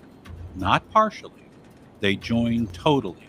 You are asked to believe that the continents swim or drift about willy-nilly, bumping and crashing as if they were on a greased skillet. This is not true. The simple truth is apparently too upsetting for too many apple carts. We're now going forward in time to show how the actual growth of the Earth took place. Imperfect as the details, but the overall is nailed. Antarctica, as you see, has become subtropical. Africa, on a smaller globe, moved way downward under the globe. In fact, for hundreds of millions of years, the bottom of Africa was the South Pole. South America's tail goes under and wraps around the bottom of Africa. Then, incredibly, it joins coast with Antarctica. 65 million years ago and more, these continents were joined, and marsupials like the duckbill platypus roamed from Australia, Antarctica, and across southern South America and up into Africa. The platypus. Dinosaurs roamed all over this world on the upper tectonic plate because there were no oceans, just shallow seas. Here today, Antarctica is frozen over, and Australia and its surrounding islands are the remaining home of marsupials. Do you see how broadly the Pacific is opening compared to the Atlantic?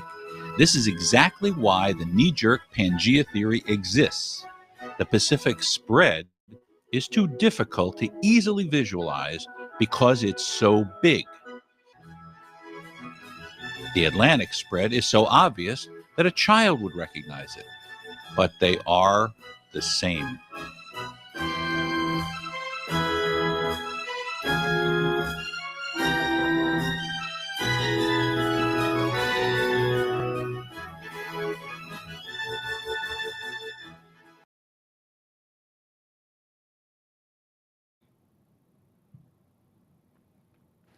Expanding Earth. What do you guys think of that? Well, It makes I knew sense. there was like when we had the mass of all the continents together, but that didn't say that the Earth expanded. It said the tectonic plates spread apart. Mm-hmm. So Are you talking about? it displaced some of the ocean.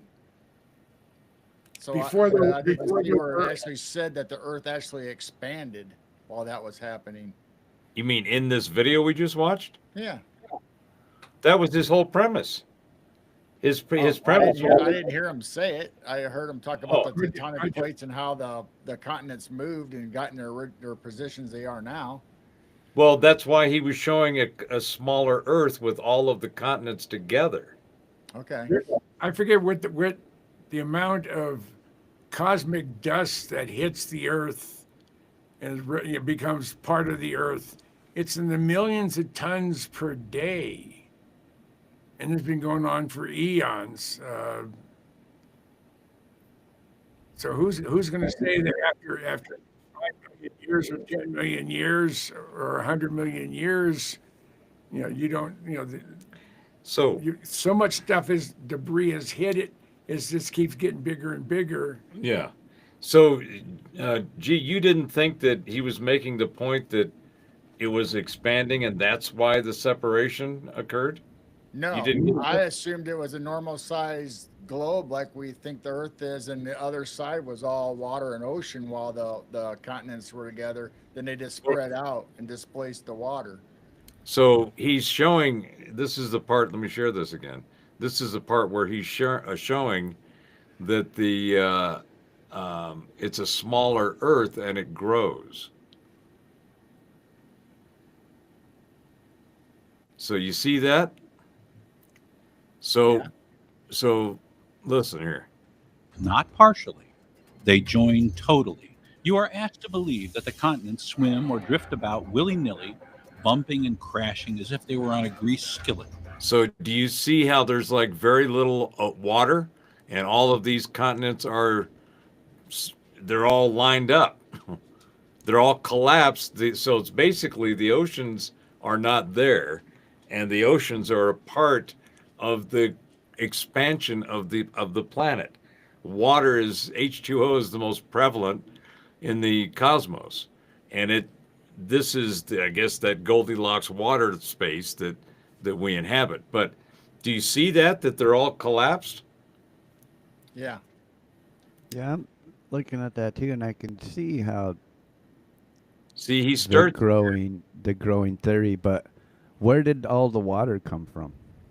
it's a part of the All the comets that have hit the Earth, and we had the atmosphere that kept it from evaporating it back into space. They're saying that Mars was once a wet planet like Earth, but well, water is the most prevalent element that we see in when we gaze out with the telemetry that we've got to go look at stuff. But anyway, so what happens is he gets down here, and this is where he's showing how it expands, and you start seeing more water. It's a part of the nature of the cosmos in this particular material manifestation of planets. It is apparently too upsetting to too many apple carts. We're now going forward in time to show how the actual growth of the Earth took place. See, growth. Imperfect Okay. as the details, but the overall is nailed. Antarctica, as you see, has become subtropical. Africa on a smaller globe moved way downward under the globe. In fact, for hundreds of millions of years, the bottom of Africa was the South Pole. South America's tail goes under and wraps around the bottom of Africa. Then incredibly, See, that's the condensed of all of the continents, right? Right. it joins coast with Antarctica.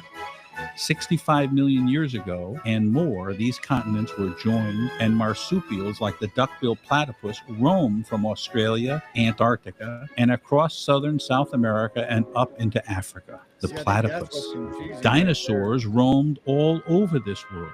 What's that? That picture has all the continents and landmass showing at one time instead of spread around the whole globe. So I'm Well, assuming that the other side has water. No, what the other side is, so watch, he spins it, and you can see how it's smaller. You've got, these are the continents. Right. So they're taking up the rest of the planet. You're only seeing that one side, but all of the continents are collapsed together.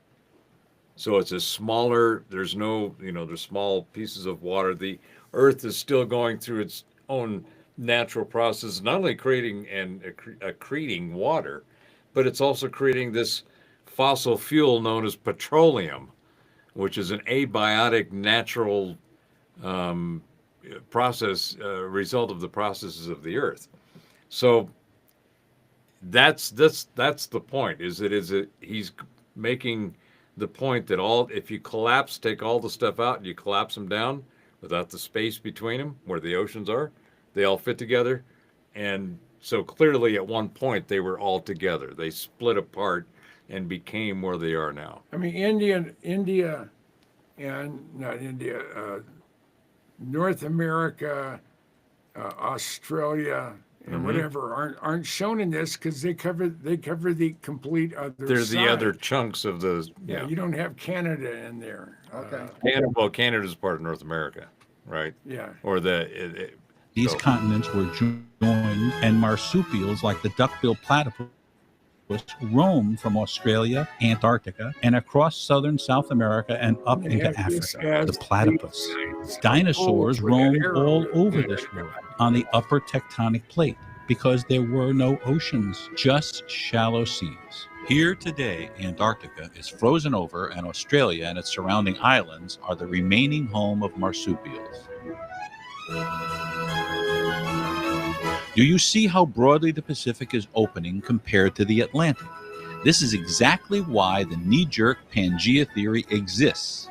The Pacific There's spread Australia heading is too south. difficult to easily visualize Antarctica. because it's so big. The Atlantic That spread is is so just- obvious that a child would recognize Yep, it. kid would see that. But they are the same. Madagascar splits off. Indonesia, Australia keeps that now. Micronesia.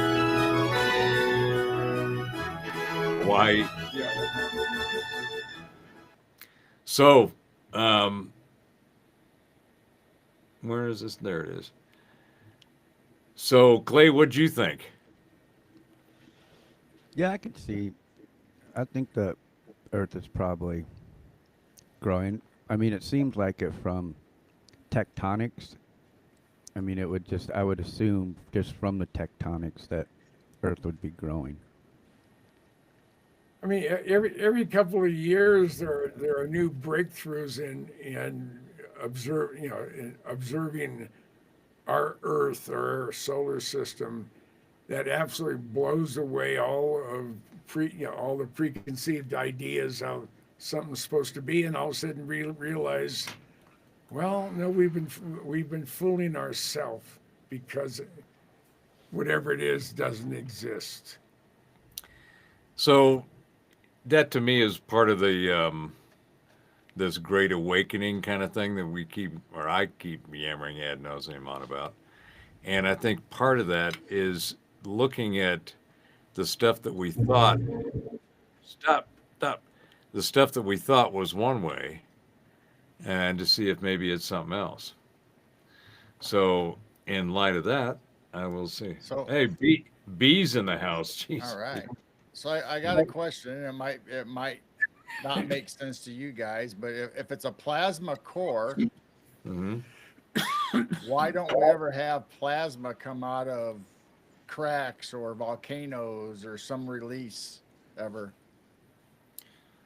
I think it's because of the nature of the field that makes the plasma ball what it is at the core.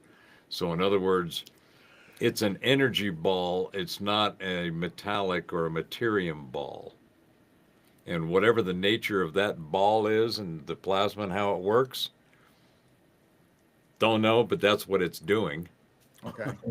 And that it seems to be consistent with the nature of the observations of what people call plasma. Right? I mean, look at, is that not a more perfect face of validation of whatever was just said? By all means. That looked like complete, was it compliance or capitulation? One of the two. How about constipation? So, well, here's another along the line of the mind trek, right? The little mind bend. I think I've shared this before, but it's always good to have a refresher on the perspective of, is that the way something really is? It's like that? Oh. Okay. Because the brain is a terrible thing to waste. That's right.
in and out, and I don't know what It's the frequency- galactic center, Yeah. and we're being hit by the galactic current sheet right now because we're what's called the M9 point, I think is what it is.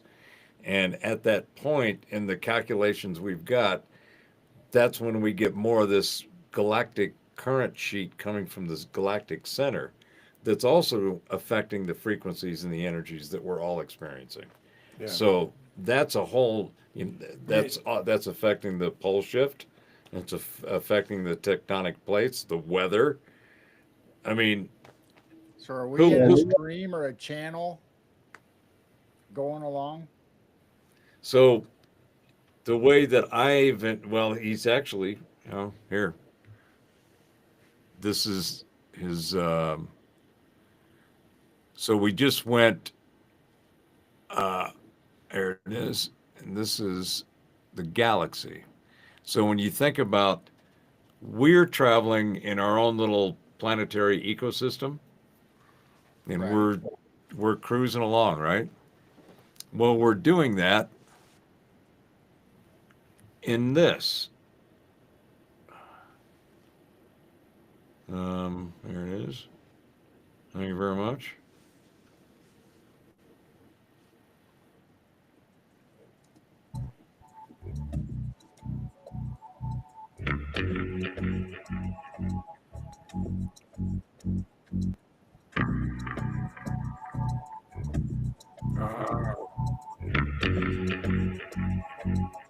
See that? Makes a lot of sense. Yeah.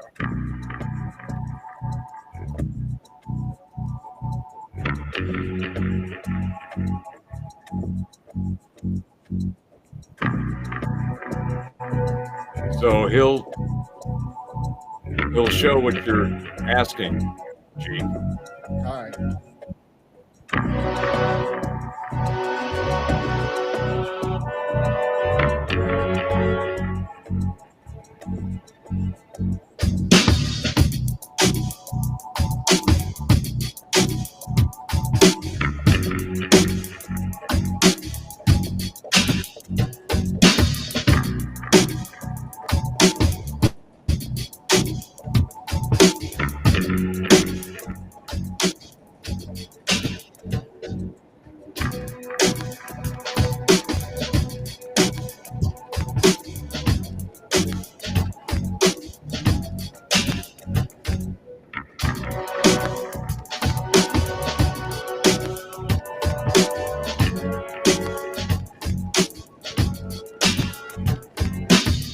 For every star in the universe, we calculate there's 1.5.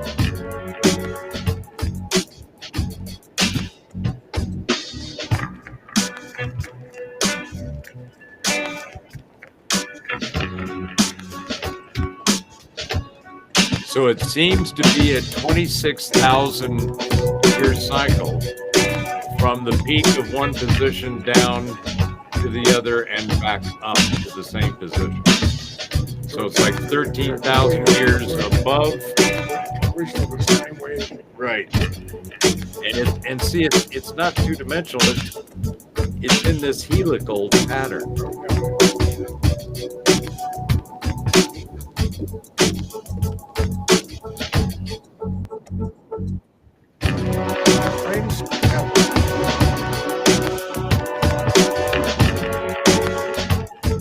So the heliosphere is that out in front of the sun, right?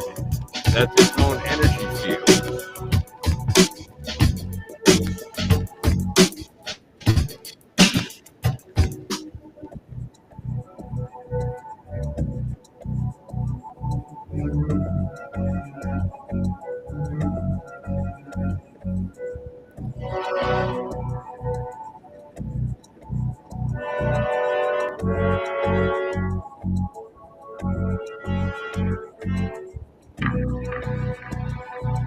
Is our sun traveling around in orbit around something else?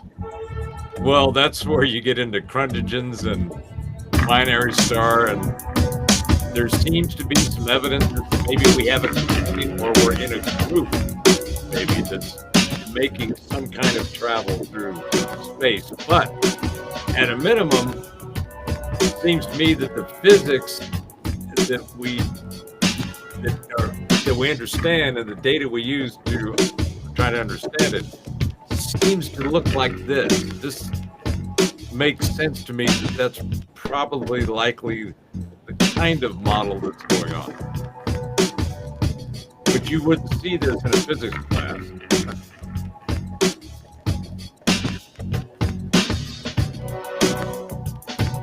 Some people are terrified of hacking the norm.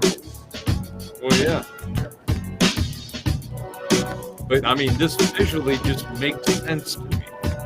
Explaining it through whatever math and models and speculation or whatever is open to anybody. Is everything else moving and turning in their own physical wave? Yeah, environment? everything has got its own motion of some kind of helical, toroidal, vortex kind of motion. Everywhere we look, but that's what we see. Now, some of it may be longer than we can see the wave or the modulation of the frequency and vibration, but every time we get down to looking as to whatever, through whatever telemetry we employ, we keep seeing this a spin, a wave, a vibration, a frequency. So, whether he's right or wrong, it sure as hell is it's fun to speculate Yeah. So, because it seems to have, make some sense, at least to me. so is everything traveling with us then? Everything's in motion. Right, but I'm just saying it might be in motion, but are we faster, the same rate of speed? Will we leave and get new stars, new planets, or will we always have the same view from our point of view? In our lifetime, this is what we're going to see. No, But I know that. over time, I would suspect that we would actually, depending on if this construct of the galaxy is correct and that there's these arms spinning around this, galactic center, that we will encounter all kinds of different space with different energies, just tagging along our little arm out here. Yeah. And how that could look, I mean, that's just wide open to speculation. But All right. I think that at least the cycle, this is one of the things I find interesting about what he's talking about. Throughout all of the astronomical and astrological, because you get astrology from astronomy. It's paying attention to the lights in the sky and the motions and all that stuff. So they've been marking that stuff, and then they interpreted it, and that became astrology. So everybody's looking at it going, look at, there's patterns and there's cycles within cycles and patterns within patterns. And that's what became the divination, the interpretation of the heavens. Because there was patterns. Every time Mars was over here and Mercury was over there, shit got ugly. Last time Pluto was where it is now was the founding of our country. We were just at a precipice, and we apparently were able to pull back from a nosedive. You can interpret that however you want. You can call it woo, you can call it witch, you can call it whatever. It doesn't matter. It was our destiny as a country.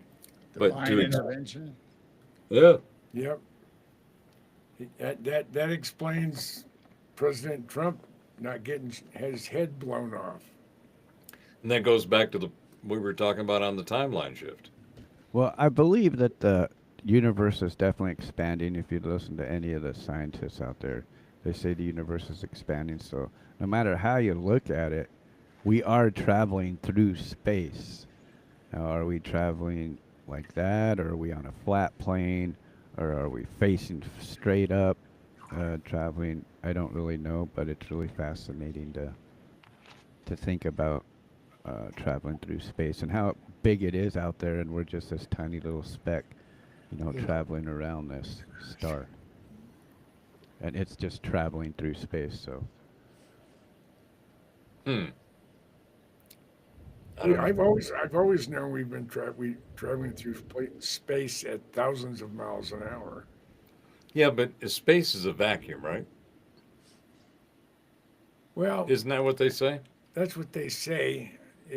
But they And, also and say that nothing is supposed to exist in a vacuum, right? this is true. Well, then why are there planets and all this other shit out there in And how this does light travel? space? How does light Yeah. travel across a vacant? So if we're Somebody- always moving, how are we going to time travel? How are we going to go back? Because we always talk about time stamps. Well, Yep. if we're here now and we used to be back here, Yeah. we have to figure out how to travel back to that time stamp where the Earth used to be to experience that time, right? Yeah, do you have to go all the way around and like make it a complete loop in order to? Does it make a complete loop? I'm lost in a loop. I'm not sure what the question was, but I was almost at it. Oh, So well, are you- I was saying, according to that thing, we're constantly moving up and down in a wave, Yeah.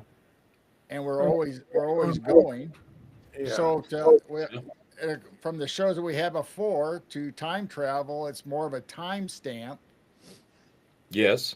So the Earth would have been at a different location. Yep. So And how do we travel forward or backward if the Earth is continually moving? because you know its speed, its trajectory, and the time interval between certain spots within the universe, you can calculate that you can come back. If I'm going to be gone 19 years, 3 months, 4 days, 26 hours, 15 seconds, and I'm going back to that Earth. That's how they have to determine, when you go back. It has to be really precise.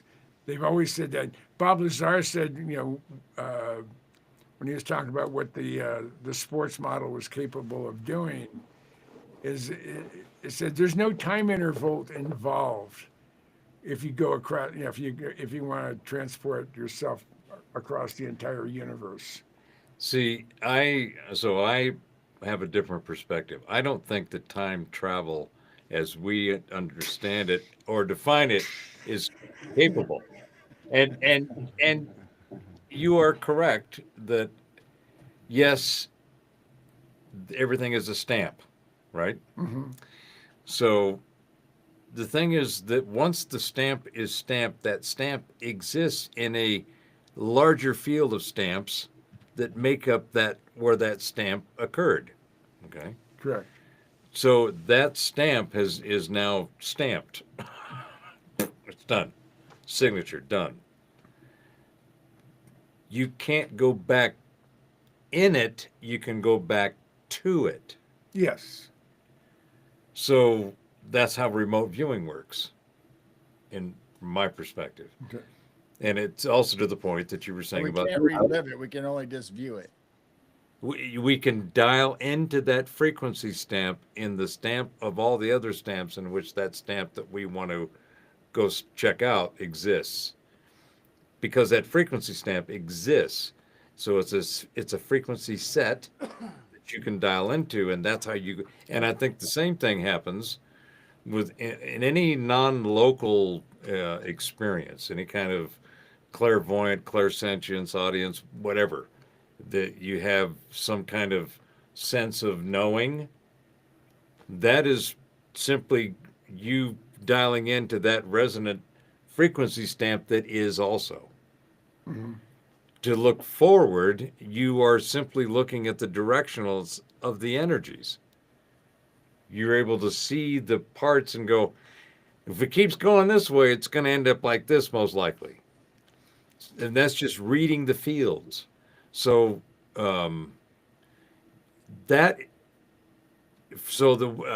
your point, G, about time travel, I don't think that we're using the term correctly.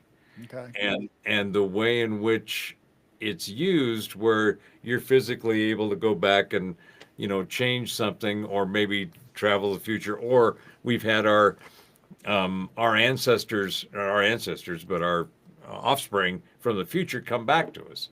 So we can only I don't think view it. we We can can't do any of relive that time period. I think we can view it and we can interrogate it and interact with it at a conscious energy level, but the physical manifestation of actually going back in time with your body, that it's not possible. Okay. I mean, to me, No, I'm not done talking about that, but I have another question on top of that I added to the end. okay. If we're going in space, are we going in a straight line? Are we making a loop around? Are we going to end up back to the same space that we started at some point in time? So, based on what DJ said you put in this video, and the current accepted mathematical models, is it's supposed to be some 226 million years for us to pull our own Pluto, Okay. basically back to where we started, right? That's it's like, okay, I'd like to see how you came up with that, but okay, it's good. So at some point in time when Christ was crucified, or when the Declaration of Independence was signed, we'll eventually be back in those spots again. We will be in similar positions, but in a constantly moving and shifting position set. Okay. So it's coincidental in the cyclical nature of the cycles within cycles. So Yeah. it's a wave that's constantly moving in a toroidal or in a helical, and either in a toroidal focus or a vortex focus. So that the flow of the energies is always moving in and out, and they're always interacting with new energies that are also doing the same thing on their own that they're all bumping into. You have an entity that's going around this way at the same time it's going around this way as it's going somewhere else. I mean, so Right. if you ever get back to the same place in the universe that you once were, even if you can identify it, you would not be able to go back and change anything, and it would not be. If you went to the exact same spot it is right this second, boom. The world may not even exist in that. Right. dirt. I was just curious if we were going around in a loop and we were going to be in the same positions that we've already experienced. Not that we're going to relive what we have already done, but I was just wondering about position. Yeah, well, and for example, if it is 226 million years that we take to make a complete rotation of the galaxy from one point to the same point again, we're supposed to, what's our history? They think 4 billion or some odd 4 years. billion, yeah. So we've made, what, 10 rotations Yeah. around the galaxy according to that model. And ended up in the same position. A lot of shit is, a lot of Well, water. if it took Pluto 240 years to get back into the same position that we had during the Declaration of Independence, what other planets are they on different time loops? Oh yeah, there's Uranus and Jupiter right now are having a big time. Mars is in retrograde. But I mean, Um, do they follow the same thing? Are they in the same position that Pluto was during the Declaration, or are they in different No, speeds and rotations? well, they all have their own. Like Jupiter takes 18 years, I think. Mars is just over ours. Venus is quicker. So So the the only 200 thing lining up is Pluto, possibly, for that. Pluto with the U.S. with the U.S. with the Earth, and in the zodiacal the progression of the zodiac. So Right. Pluto's been in the sign of Capricorn for the last 20 years. So it makes this progression in chunks of that 240 years divided into the signs. Does that make All sense? Yeah. So now the significance of this Pluto return is Pluto's going into the next sign, which is Aquarius. And Aquarius is let the sun shine in, Age of it's the line of Aquarius. the age. And that was 40 years ago, 50 years ago. That's not It good. was in the 60s. Yeah, yeah, That was 60 years ago. yeah. Fucking long time. Yeah. I So- worked in Hollywood when hair just opened up.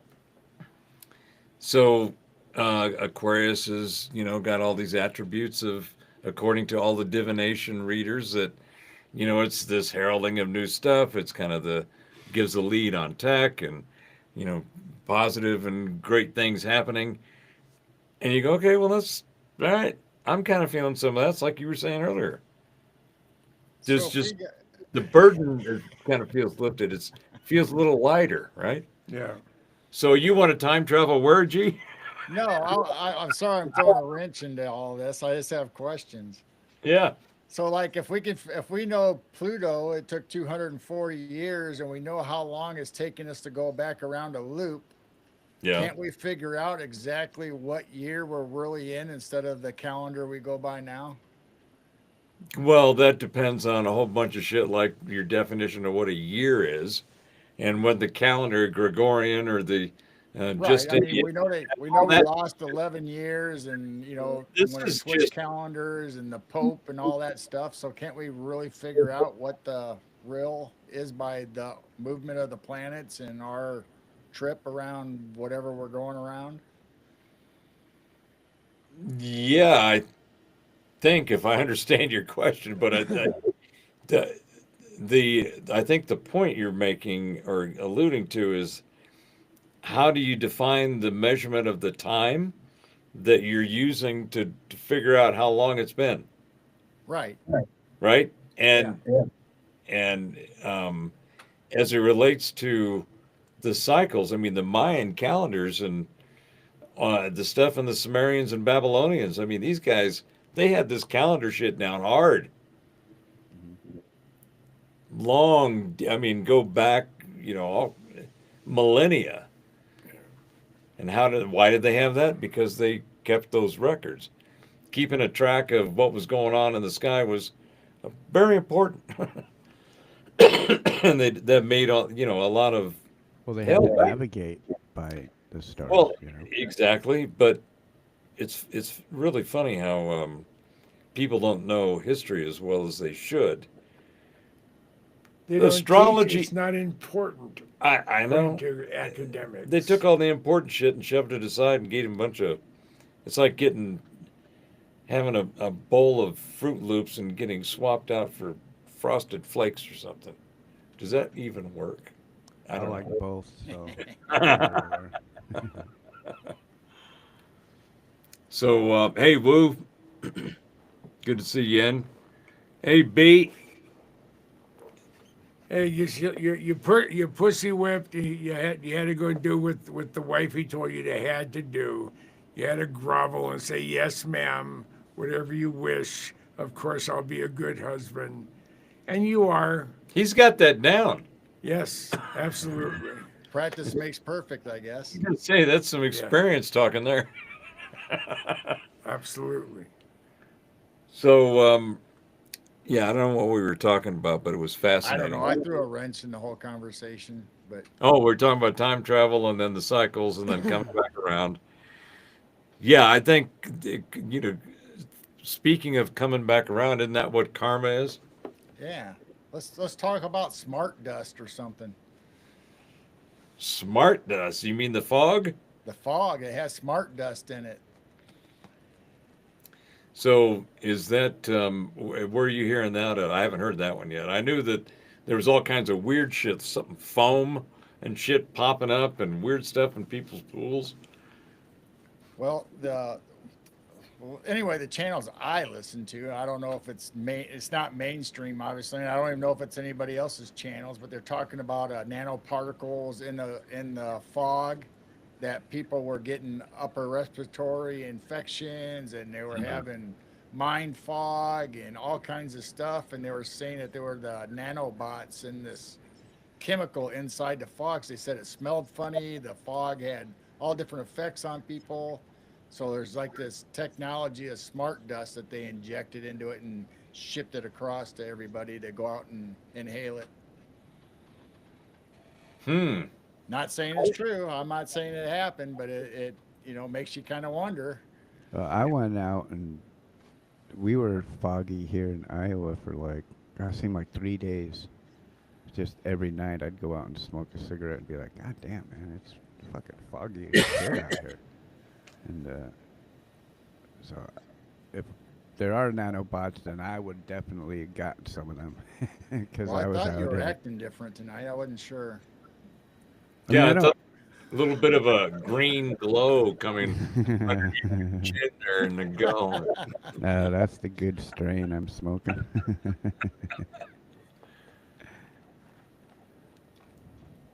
Well, I don't know. I think again, that's as I mean, you can go all over the place with fucking speculation on white hat, black hat, gray hat, Right. fuck hat. Like I said, I have no way of proving it right or wrong, but it would not surprise me if we were being experimented on. And so, I mean, we got chemtrails and Well, it's whatever not. else. And Yeah, it's not like they haven't done that before, right. So right? it wouldn't be a far fetched imagination to think that.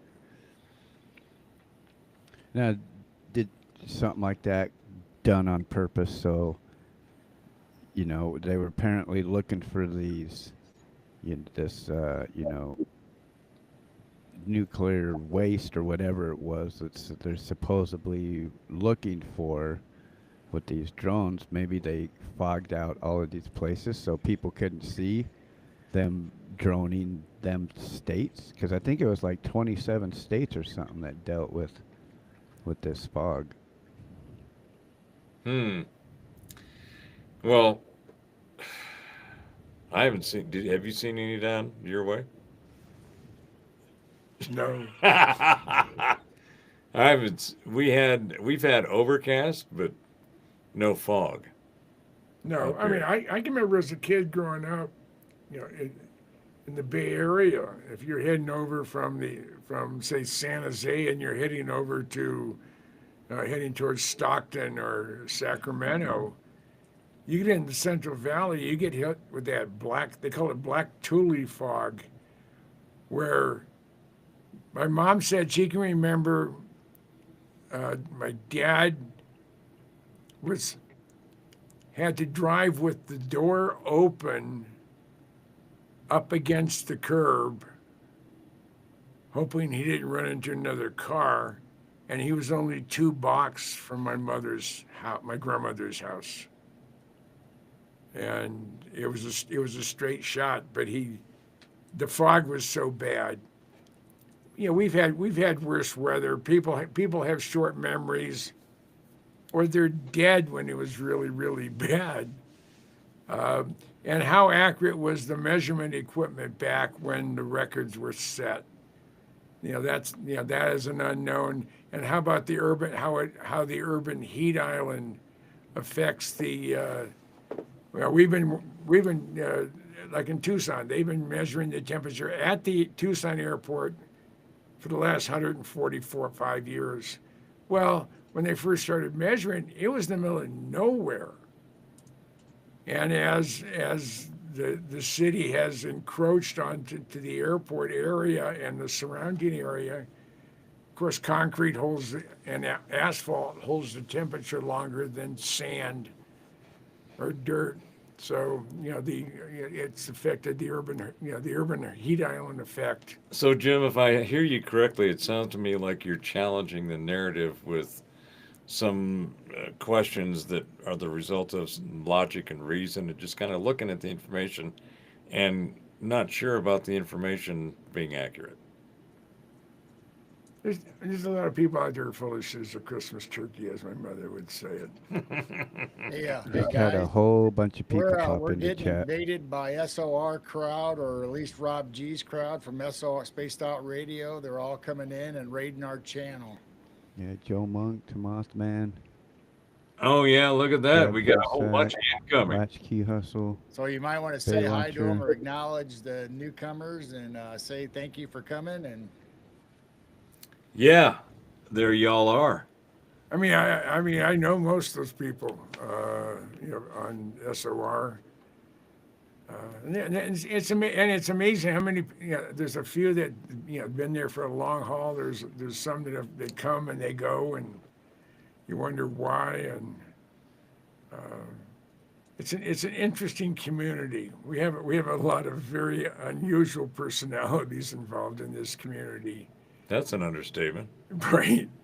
But that's what it makes it attractive. I've always hated cookie cutter.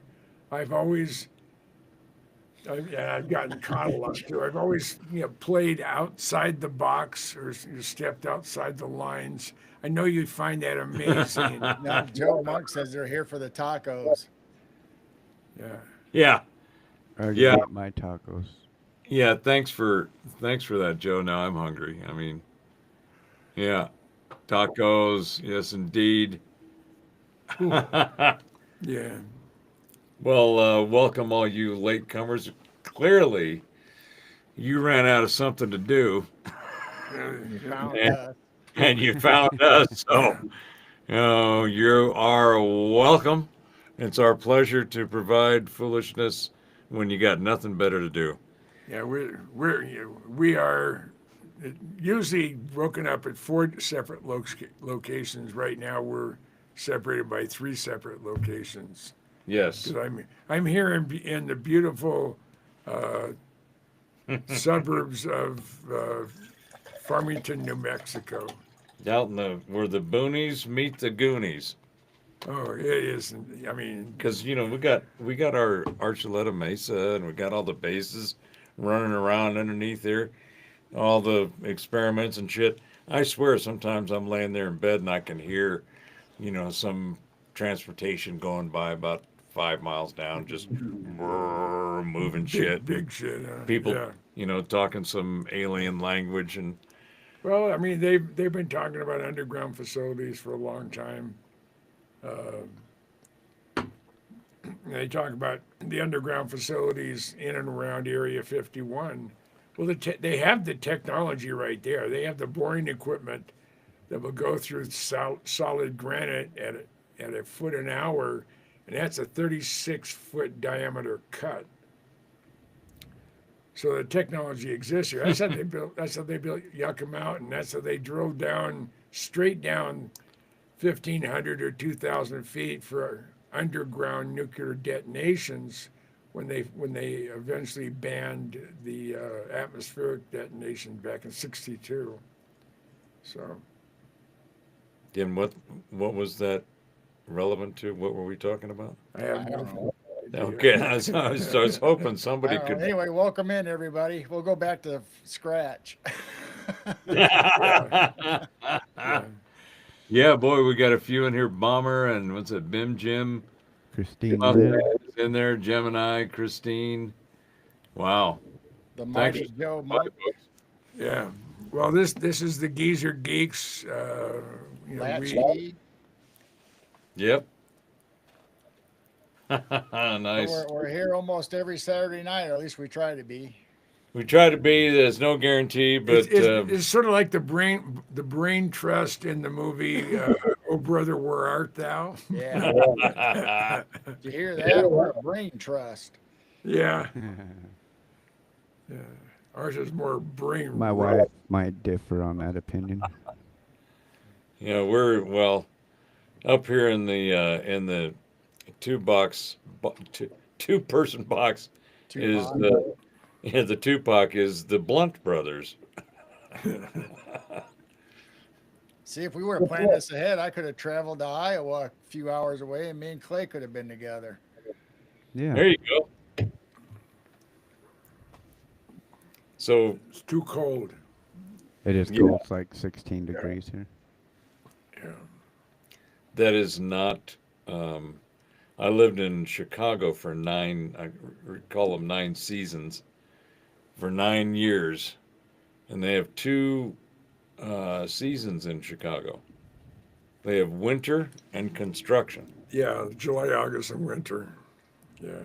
And when you have 100-degree swing from hot to cold, your stuff it's not going to last that long. It's eventually going to wear out and crack and That's break. just normal. That's just normal for us.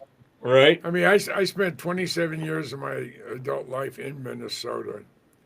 I spent 3 winters in Alaska and 3 winters in Colorado. I've seen actual temperature dead calm in Tok Junction at minus 73 degrees Fahrenheit. I mean, I've literally been in shorts and tank tops out in the yard, and by the less than 24 hours, been in thermals and winter coats. Yep. That's Minnesota as well. That's the upper Midwest. That's the Midwest. I lived it. If you don't like the weather, you wait an hour. Yeah. And Yeah. The fun part is when you still have snow on the ground, all of a sudden the temperature goes the other way. You could be in shorts and be out in the yard where snow's still out because the air and the sun is so warm, but the snow hasn't totally melted yet. Yeah. so we got about 2.5, 3 inches, enough to cover everything on Christmas Day. First snow we'd seen, and it's been in the mid 50s ever since. So it's like Christmas morning. It's like, oh, look at the snow. I was actually in a vid chat with my kids and my grandkids. I was like, oh, look, snowing at Grandpa's. And they're going, oh, look at all the snow. And I was like, yeah, it was gone by noon. Yeah.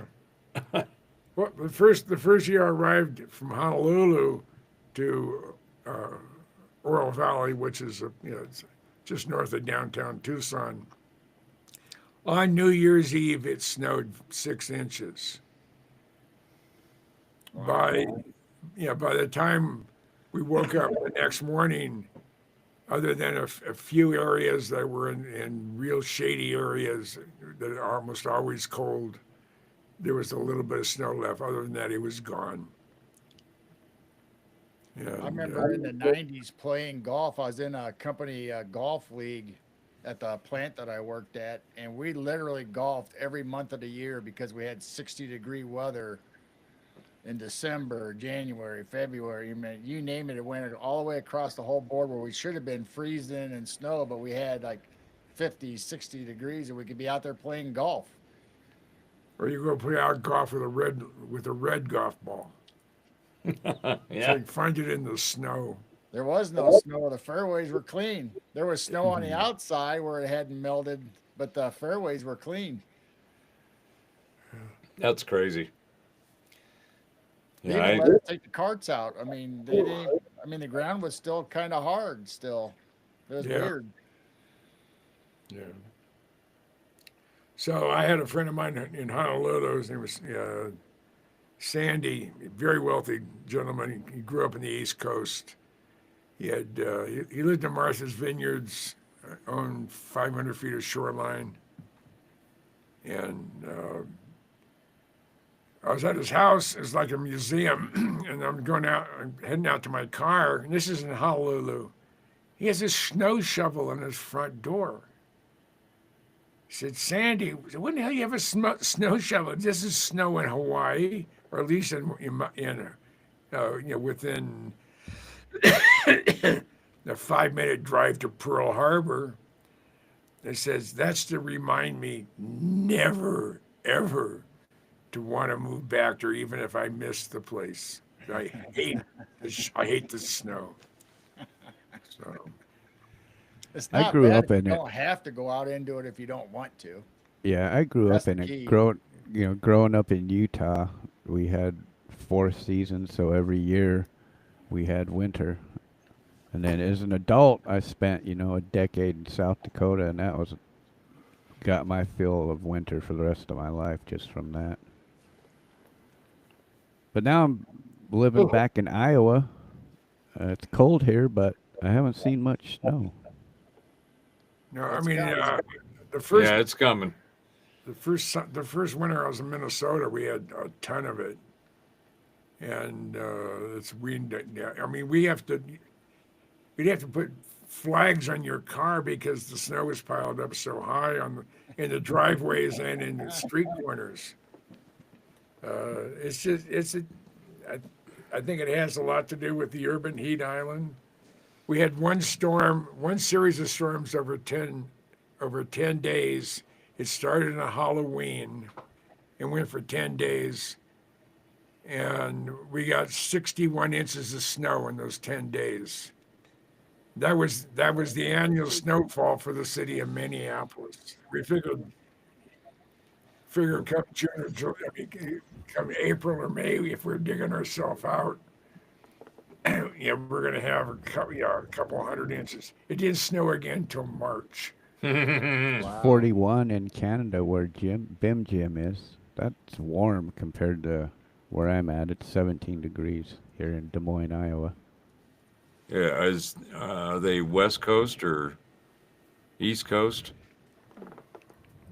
I don't know. We're at So- like 18, 19 degrees ourselves here in Illinois right now. Then we're supposedly when the polar vortex hits, it's going to be minus 34. Holy shit. See, that's the thing. Being born and raised in Southern California for spending the first 28 years of my life there, I got real accustomed to just awesome weather. If I wanted the snow, I'd go up to Big Bear. But I was at the ocean. I was at the desert. I spent my teens growing up on the Colorado River, skiing and motorbikes. Right now, Where? 31 and clear right here. Here, yeah. Yeah, we're 31. We'll probably get down to 26 or something. But 44 But in I- SoCal. Jim says he's in the far west of Canada. yeah, around Oro BC, Valley is 50. Alberta.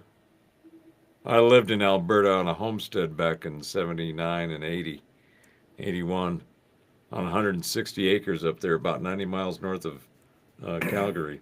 And where I called home for 27 years, it's 4 degrees, and it'll get to -1 tonight. That's Minneapolis. Oh, Minus, they'll go to -1. 14, this part of Canada, yeah. It's mild. That was the thing. When I lived on the homestead, it was in an area called the Parkland. It was like an undulating prairie. Uh-huh. And about 20 miles to the west was the Continental Divide. You could see Banff and Jasper in the mountains there. But we would get the Indian summer winds. Okay. And if it snowed, we might get a couple of feet, but then it was no big deal. It was gone. But it got butt-ass cold. That wind blowing up there. Whoo, dog. I remember pulling into the Kmart in Brandon, Manitoba. It's middle of January. It's 51 degrees below 0 Fahrenheit with about a 20-mile-an-hour wind. I can't imagine what the wind chill factor was. And I had about 60 feet from my car to be inside the Kmart. And I was dressed for it. But this was in double. Well, this is when double knits were the rave, and you might as well have been naked. I mean, by the time I got into the store, I'm sitting there. I'm beet red. I can't stop shaking. So I went out, and the store manager said, "I'll give you an employee discount. I got an extra pair of long johns." I got a sweatshirt. I had another fleece sweater or something like that. I looked like the kid in Christmas Story, the little brother. I just can't. It was just so cold. Well, let's see here. And I was young, and I was able to survive it. I worked outside when I was, on November 3rd, 1962, I saw my first snowflake ever. Hit me right in the head. I got really excited, and my crew chief said, "Good old, we're in Denver, Colorado. You work outside." the last time we had a polar vortex, Illinois was colder than Alaska. Yeah, Yeah, I remember that. yeah. This here is from the National Weather Service. They're a This bunch of is liars. from the period 1243 to 120. This is what's happening with that big winter storm they're talking about. Yeah, it's getting bunched up in your area. Yeah, that green blob going right across Iowa, Illinois, Indiana. That's where we're going to get hit. Zoom in a little bit. See, there's St. And then Louis, there's south of Springfield. Illinois is where all the ice storms and everything's going to hit. So some of those southern states are going to really be in trouble with the ice instead of this snow. I was in that ice storm that hit Atlanta. Georgia, yeah. Yeah, and that's all undulating terrain, and all the roads are old mill or deer trails. So it goes all over the fucking place. You get 1 inch, a quarter inch of ice on those roads. Oh. You're just a projectile sliding down the road. I remember that when the freeway was all jam packed and people were Yep. running out of gas and food, and I mean, it was just It- horrible for Georgia. It took me 6 hours to go rescue my daughter 10 miles away. Wow. I remember being in San Antonio, and it was a company that made disk drives, and I can't remember the name of it. It was back in the 60s, or no, 70s, excuse me. And I look out the window, and it has snowflakes like this coming down. And I looked at the purchasing manager, and I said, I gotta catch a flight out of Austin. I better get going. I got out, and it was just coming down. There was a band that was about 100 miles wide, going from pretty much Albuquerque straight across through the Panhandle, through down through Austin Mm-hmm. and San Antonio, up through Atlanta, and then off the coast. Mm. I was right in Yep. the middle of it. And guys would be going up, Texas Hill Country, it goes like this. When you're going from San Antonio to Austin, you're going Mhm. up and down. Yep. But the frontage road follows it, and no one drives it. So it's not glare ice as these guys are going up. They start to slip. What do? Floor it. Let's get it. Yeah, that'll work. Let's get it all glossed out. That'll work. And I picked up 4 guys in my car. They said, "That's really nice of you to, pick us up," because one guy had run off, and the other cars, they were stuck. I said, "Well, I did it out of pure being selfish." So I said, "I need the traction in this car, and you guys are pretty good size." Hey, So Robert, I took them to the respective places. Yeah, G. since we got all these people in our chat, let's get to the electronics show and what the future of tech's going to be. Maybe they'd be interested in that. The electron, you mean the CES? Yeah. Um, You said you had a video or you were going to talk about it. oh, that's right. On the, let's see, which one do I want to show you? Well, CES in general, that's the Consumer Electronics Show.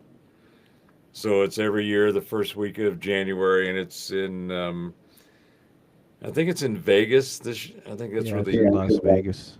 yeah. So the shit that's going to come out of this show is just going to blow some people's minds. And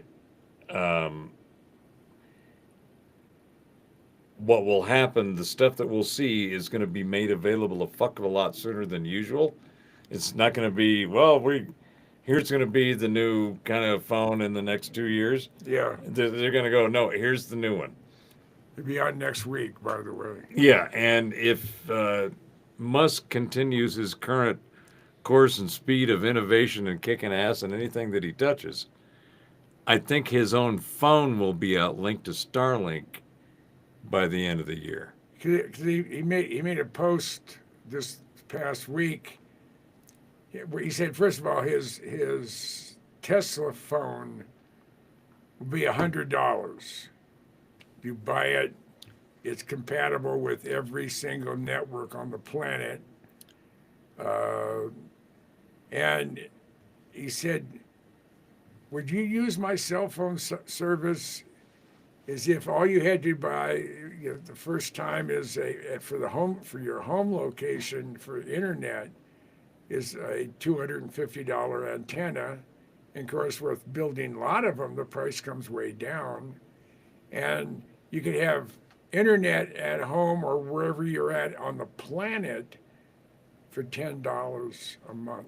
Wow. I'd Yeah. sign up. Yeah. Okay. Well, Real quick. go ahead there, Clay. I just typed in Google 2025 CES, Mhm. and this was one of the products that came up. So I just wanted to throw this out there real quick. Uh-oh. What is it? Here it comes. So this is the Hisense's L9Q laser TV promises ridiculous amounts of brightness. Now, I remember back in the 80s, something called laser discs. Yeah. Okay. Oh yeah. There was Now, the great grandfather to optical disc, which was 120. now we'll see. Hopefully this isn't something similar. Speaking of discs, did you see where they're redesigning the optical discs so you'll have multiple colors of laser light and they're making the discs thicker so it'll be a bigger and better storage capacity for like quantum computing now. Yeah. I that was the business that I was in, is optical disc manufacturing. I was also for a company for Nortronics. We sold magnetic head technology for floppy disks. Then we went into hard drives, and then they went into what they're doing today. So they're going Geez, to Grandpa, what's a CD or floppy optical disk? and make it thicker, and the different lasers will be able to go down to different layers or separate the layers in that disk, so you can have data upon data layered on top of each other. Well, But there was- one layer will only read whatever color. They were that talking laser. about that in the 1970s. Well, I guess they're going to do it now. I guess that's what they're talking about. I mean, there's all sorts of people spent a lot of money to develop the equipment to do it, and it never happened. It never happened. So, but that was a fascinating industry, because when I got into it, they had just converted from 8-inch floppies to 5 1/4-inch floppies. And then I was at Comdex 81. Yeah, Comdex 81. It was in Chicago, and I came into my boss, who was Leonard Kronfeld. I threw a 3.5-inch diskette on his desk, and he says, "That's the future." And he said, "Oh no," they said, they just made the transition to 5 1/4-inch. I said, "That's the future." In 5 years, you couldn't find, that nobody made a 5 1/4-inch floppy disk drive.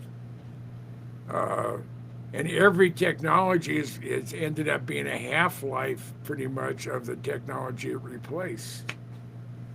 Well, and it's technology right now is just going so fast. Yeah, I it was. mean, something that you buy today is going to be replaceable next year. Next week in some Yeah. cases.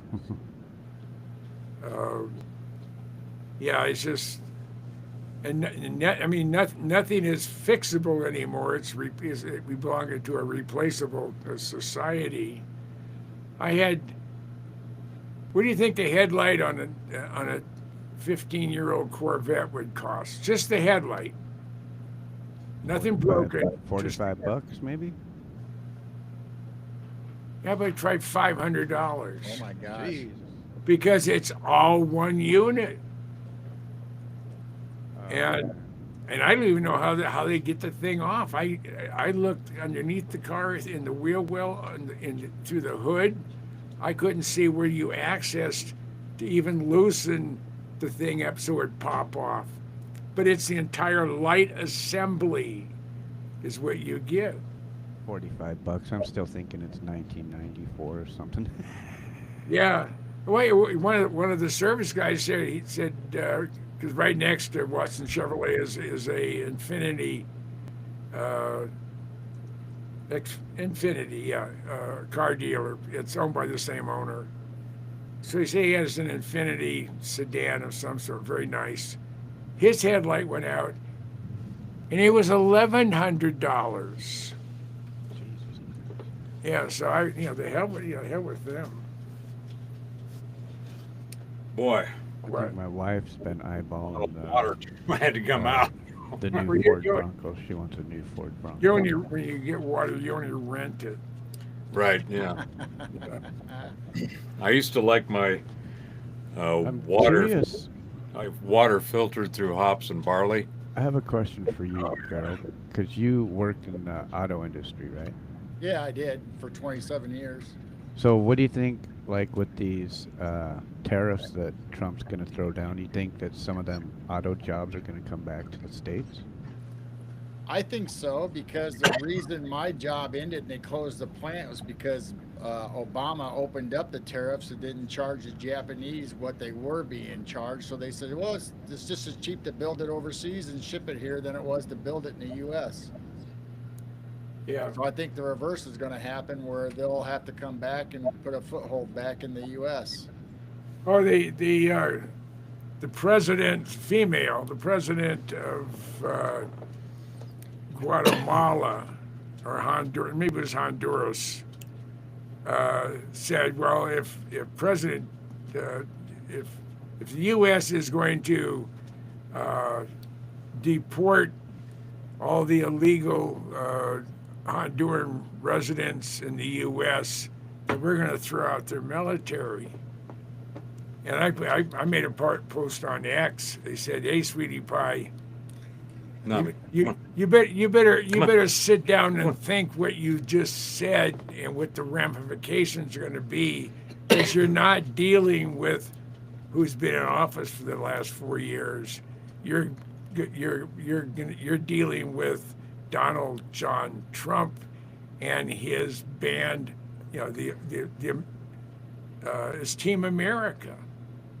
He has the wealthiest cabinet ever assembled, even adjusted for inflation, ever in the history of any country on this planet. I mean, and more and more billionaires want to join him in making America great again. well, Good night, Latchkey. I'm with Deb here.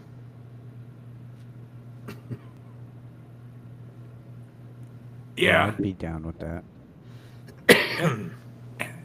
I don't even care if they buy them. I just hope they go in there and clean them out and tell them, hey, you better act right and give everybody free speech like it should be. Well, that law that they just passed, or that I had mentioned earlier, that should take care of some of that, right? The what was that? the section 250 or The 230. 230. Yeah. 230. Trump said they're going to that's going to go into effect, or whatever it's supposed to be doing with that. That's one of the first things they're going to do, because he's sick and tired of a posting service, which is Facebook, which is X, and which is a lot of the other Right. ones. They do not have editorial editorial Yeah, authority. they're not publishers. Yeah. And that's what the Section 230 does. Now, goes back to what I was saying earlier about the FCC wars, the frequency band shit, Yeah. because that's tied to that 230, because they all are a part of getting a license. So I'm looking forward to a whole bunch of shit flying in there. Yeah. Thomas Massey and those guys in this, they're going to come in for red meat. I think that they feel liberated to go hunting. Yeah. Not for revenge, but for accountability. Yeah. Find out what happened, why was it so wrong and screwed up, and then make sure that that doesn't happen again. Yeah. What do you think is going to happen January 10th? Which is the sentencing. Sentencing, yeah. He's gonna find that judge. He's gonna find himself behind bars. I think it's going to get thrown out eventually. Well, the appellate court upheld it. Upheld it.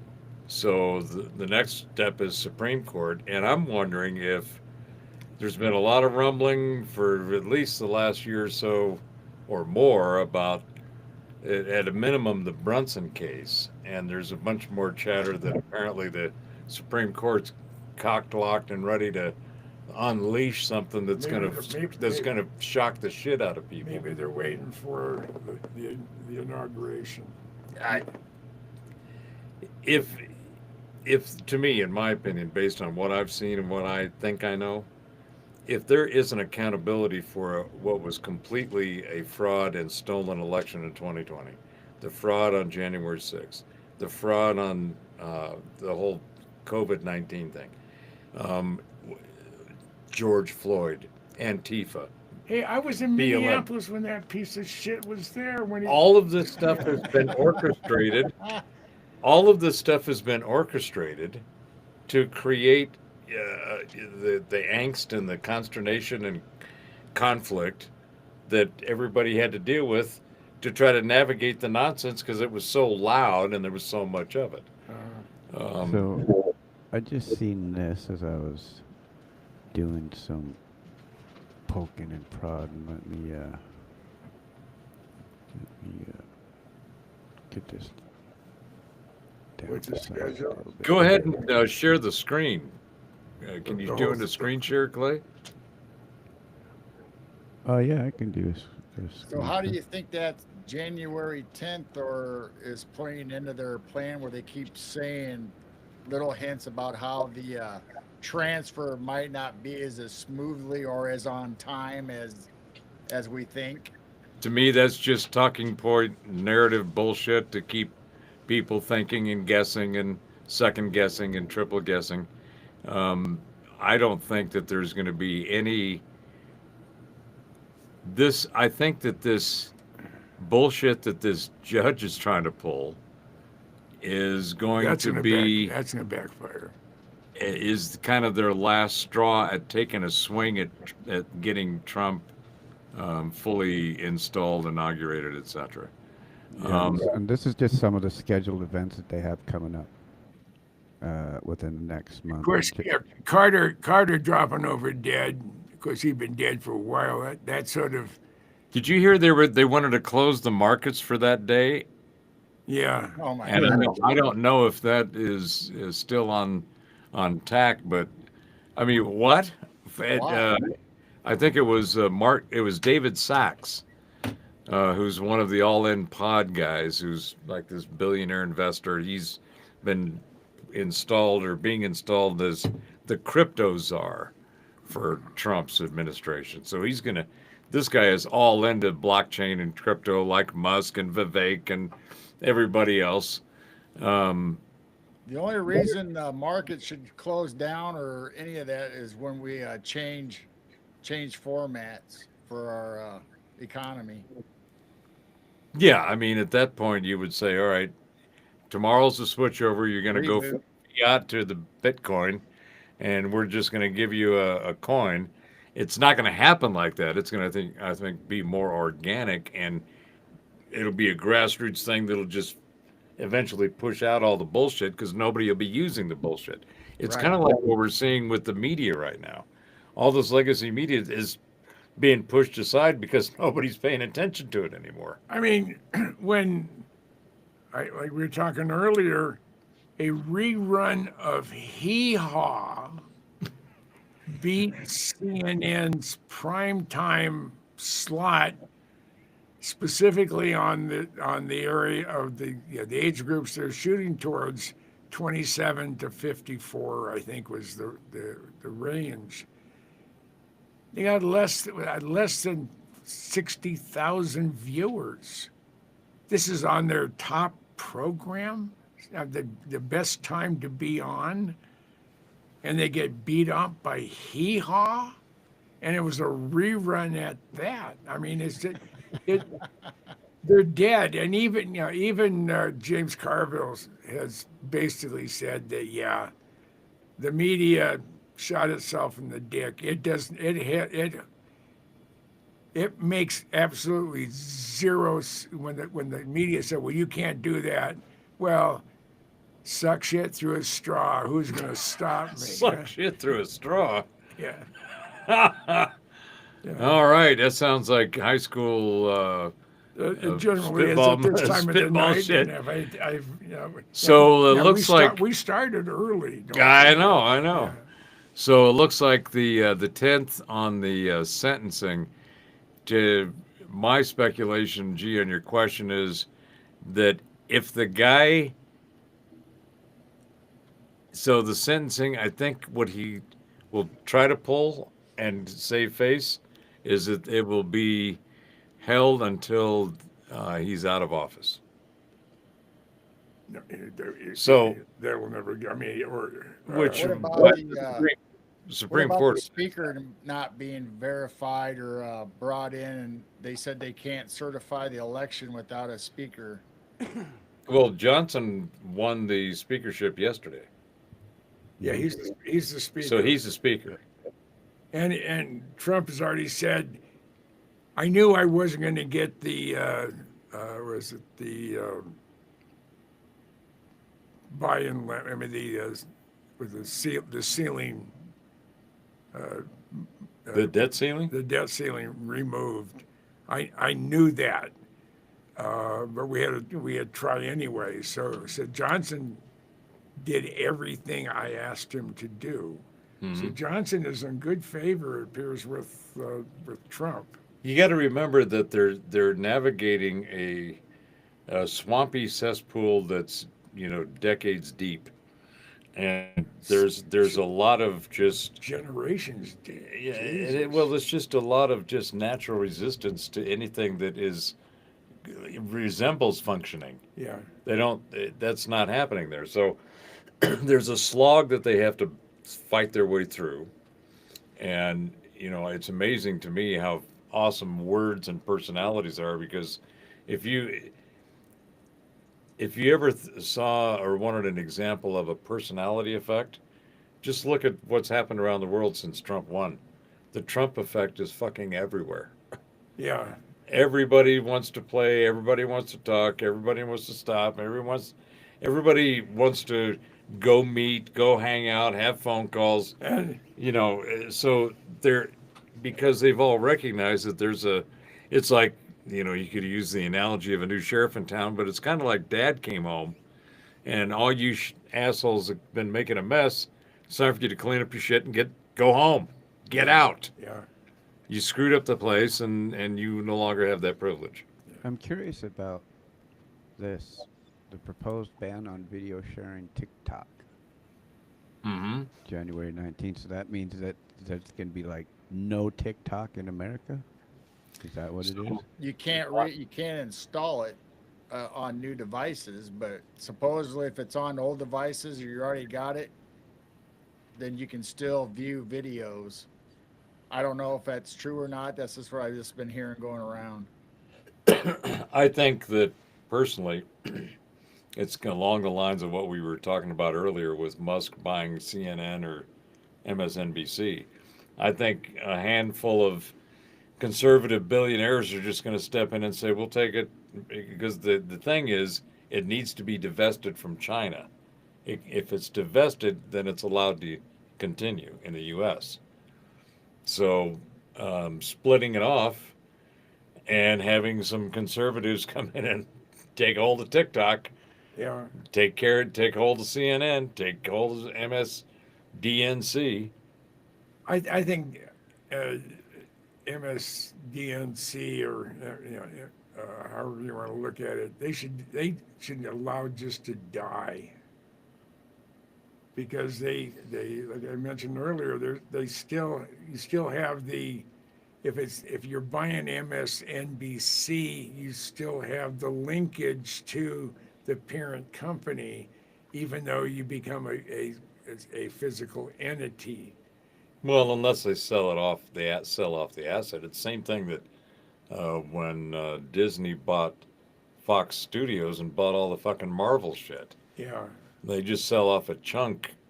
And NBC, and the thing is that unlike when Disney bought off the Marvel stuff, that was a franchise that was big time, popular, making a lot of money. MSNBC ain't making shit because No. they've lost half their audience. So what's after the 10th? What's before the 20th? We got the 10th, and then The 18th, on the 18th, it said ahead of Trump's second term, the Women's March is expected to hold protests at Columbus Circle in Washington, D.C. did you hear about the? Speaking of protests, did you hear about the ones that BLM over in? I guess it was in New Jersey. They held a rally. 20 people showed up. Additionally, the People's March on Washington is expected to be held that day as well. The People's March. I wonder who those folks are. I don't know. There's no links to that. Um, And then on the TikTok 19th. ban. Oh, Yeah. I didn't know. I didn't mention it today, but today's a very special day. As long as it's not past midnight, I guess it is though. Yeah, Yeah, today was my anniversary. yeah. The 4th of January. And you spent it with Rosemary's been in my life for 18 years, but Right. we just celebrate our 12th anniversary, and our rescue German Shepherd Scarlet, she turns 6 today.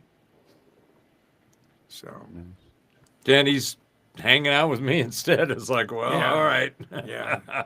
Well, I felt sorry for him, but he's just shut in. No one wants to talk to him. I know when he wants to come in this Okay, I place. didn't know this was happening. February 8th, the renaming of Boy Scouts of America organization to Scouting America officially takes effect. Oh, that was a big deal to make sure it got done. Yeah. It's a big priority. So the Grammy Awards on the 2nd, held at Crypto.com Arena. That's what I'm talking about. February 8th, Boy Scouts. What was the other one there? Super Bowl is on the 9th. February. Yeah. February 9th in Vegas, or New Orleans at the Superdome. Orleans. Well, And there are some concerns of a sum of all fears type of thing on the Super Bowl. Oh, here we go. October 14th. Well, they canceled set the retirement the date for college its games windows. on New Year's too, right? Because of the threats and yeah, what the was one going game, on. yeah, the one game of Notre Dame and Georgia, right? That was the next. It was on Thursday instead of the first. Yeah. Interesting. That was one at the Super Bowl or Superdome. But what they failed to take in consideration, and that the president of Honduras, and of course the president of Mexico, I told her she better just sit down and just take a look at what the potential ramifications are of her decision. Mm. And said you can't afford to. They're not playing. They're not playing with Biden anymore. They got Trump, and Trump doesn't have to worry about being reelected, and Trump has a solid Senate on his side and a very tenuous House, but in 26 he'll have a supermajority in both houses because he'll have mandate for national elections. You must prove you're a citizen. You must show federally recognized ID. You must vote in person on the same day with paper ballots. And I think that'll be put together within the first 30 days. Yeah, and I think we're going to see that kind of thing. And Deb, thanks for stopping by. Go Yeah, plug thanks in for your raiding pad. us. Yeah. Thanks for the raid gang. Make sure you hit a like and all that good stuff on the way out, please, if you would. Yeah, do it and share it wherever you think fine people who have nothing better to do would like to hear this kind of content. Or Yeah. don't, or you think they might not like us. Either way works. I mean, But you know what? I made it almost 80 years, and there's a whole bunch of people that don't like me. So you can't live that Oh, way. that can't be true.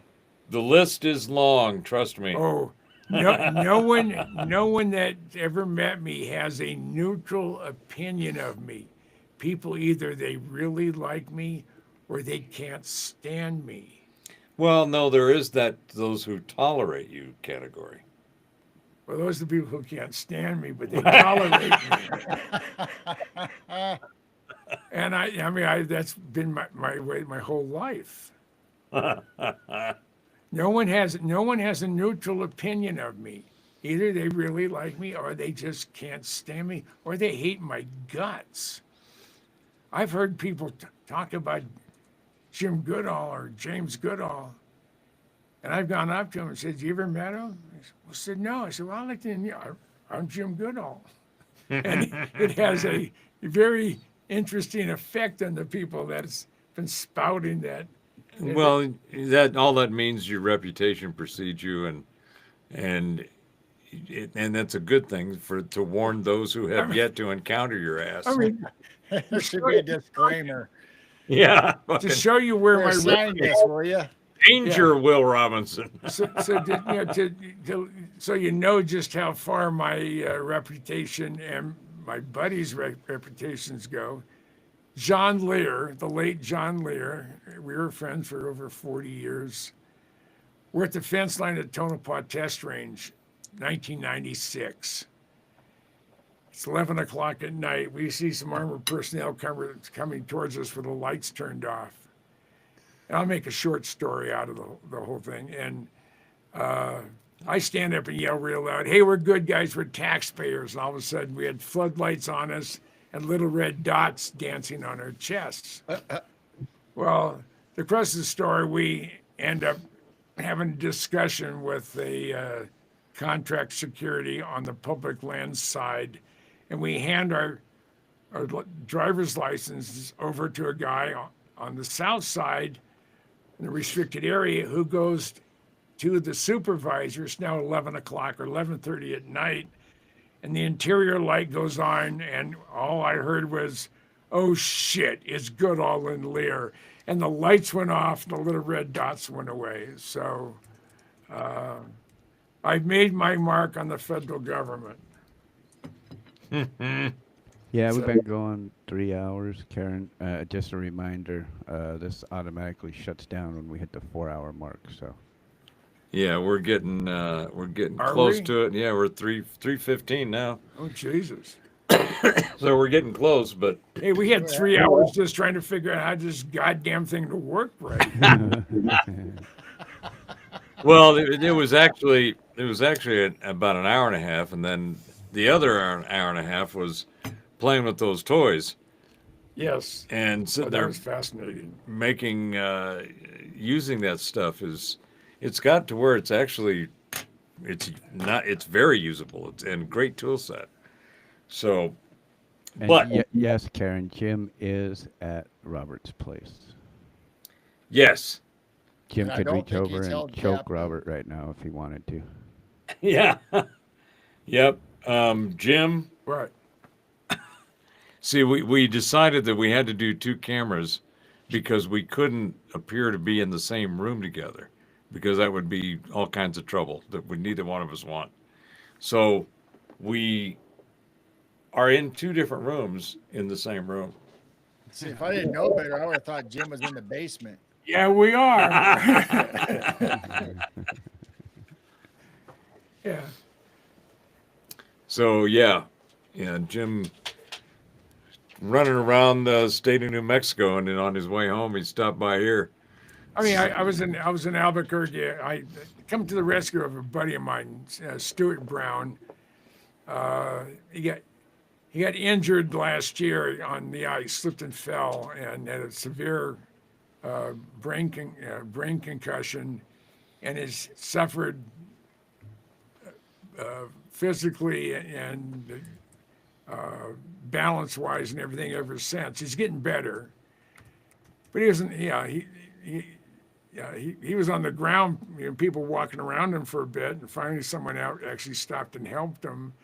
And he spent 12 days in the hospital. He's been back in the hospital, I think, one more time after that. And he was just, he's been a dear friend of mine, since 1988.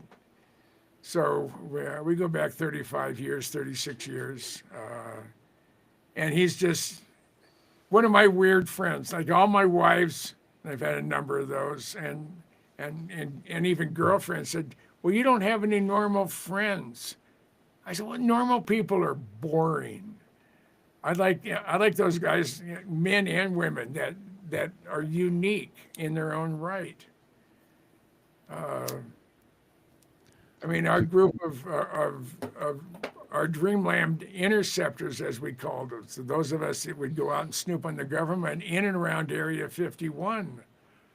One of the guys named Roger Hill. What was Roger Hill's job? He was chief of police for Tulare, California. And then there was Tom Lamoureux. What's Tom's job? Oh, he was commandant of the Tulare Police Department. And I can't remember Dave's last name, but he was head of homicide. So those were the guys. And then we had Glenn Campbell. He's just a weird software guy that made some money and decided he was going to go call Rachel Nevada home.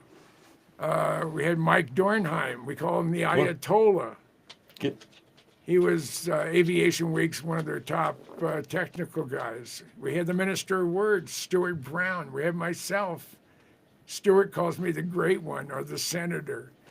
And it just goes on and on. Agent X, Mark Farmer, and the list goes on. And we just had it was a confluence of people that came together at a specific time, and then can never come, a group like that has no chance of ever forming again. But it's just, I don't even know what the hell I'm talking about. So yeah, so let me go back to the question. To the question, which was back up you don't here. Fucking know.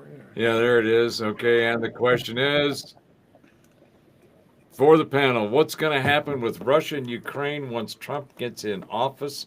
Also, China, Taiwan. I'll go first. Okay. Trump and Putin are going to finish the deal that they've been working on since he was in his second year in his first term. Yep. Xi and Putin and Netanyahu and Modi and Marani, the female Italian president, all of them have been working together and then some behind the scenes, crafting all the shit that's going down. A lot of the false flags are part of what they allow to happen, and so they can keep heading the global change in the right direction. So Trump, Putin, all these folks have been working together. They're all working together behind the scenes. They're waiting for the transition of getting Trump into the official position. The formal transition. And then all kinds of shit's going to break loose. And absolutely, there's absolutely nothing that was done during the Biden administration that can't be undone on day one. And all that paperwork and all that stuff is already, I'm sure the executive orders are all there, just stacked up, waiting for him on his first day to get there. Because he said he'll be in the White House and the federal government will be 100% running within 2 hours of the inauguration. All his people will be in place. That's why he said it was imperative that Johnson remained as Speaker of the House. Once the dust settles, you can throw his ass out of Congress. No one cares. But he said, we don't have the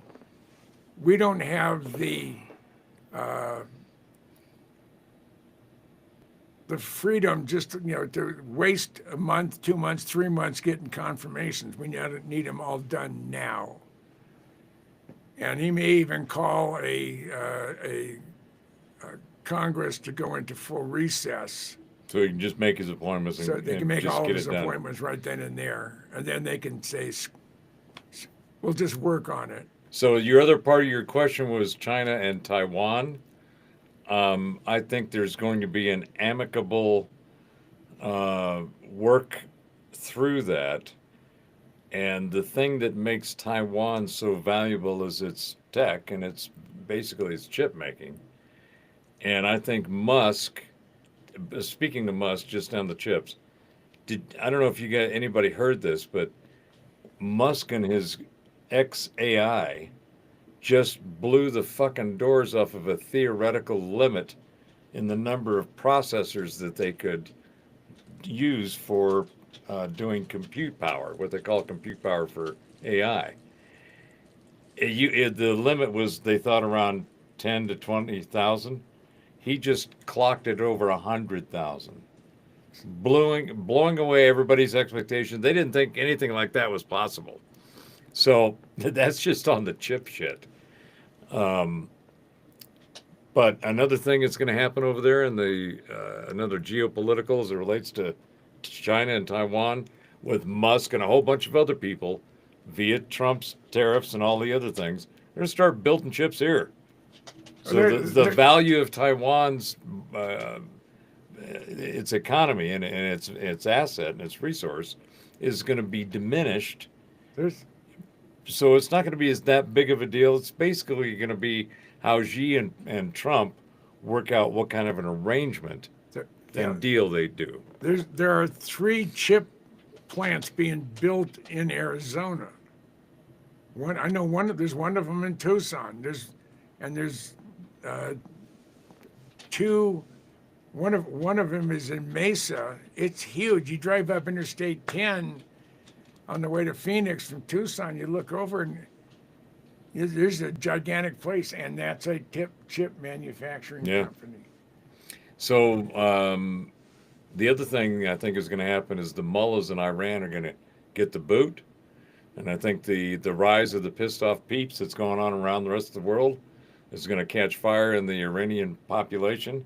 And then Persians, because they are some beautiful people, are going to be liberated, and they're going to end up getting into a Middle East alliance with Israel. And then the Saudis are going to come in. And then all them Arab gypsies that are causing all the trouble over there are going to kind of get herded into a spot. And there's going to be this massive peace that's going to break out in the Middle East. I agree with you. That's my prediction. I agree with you completely. Yeah. What the Trump Team America is going to do, I mean, and it makes no difference if you were just a Bernie Sanders bleeding heart liberal hate America crowd, you're still going to benefit by what happens over the next 4 years, and hopefully the next 8 years or 16 years after that. I mean, it's just something that I think the only person who's able to do it, and the only reason he was able to do it, I think it was God's will.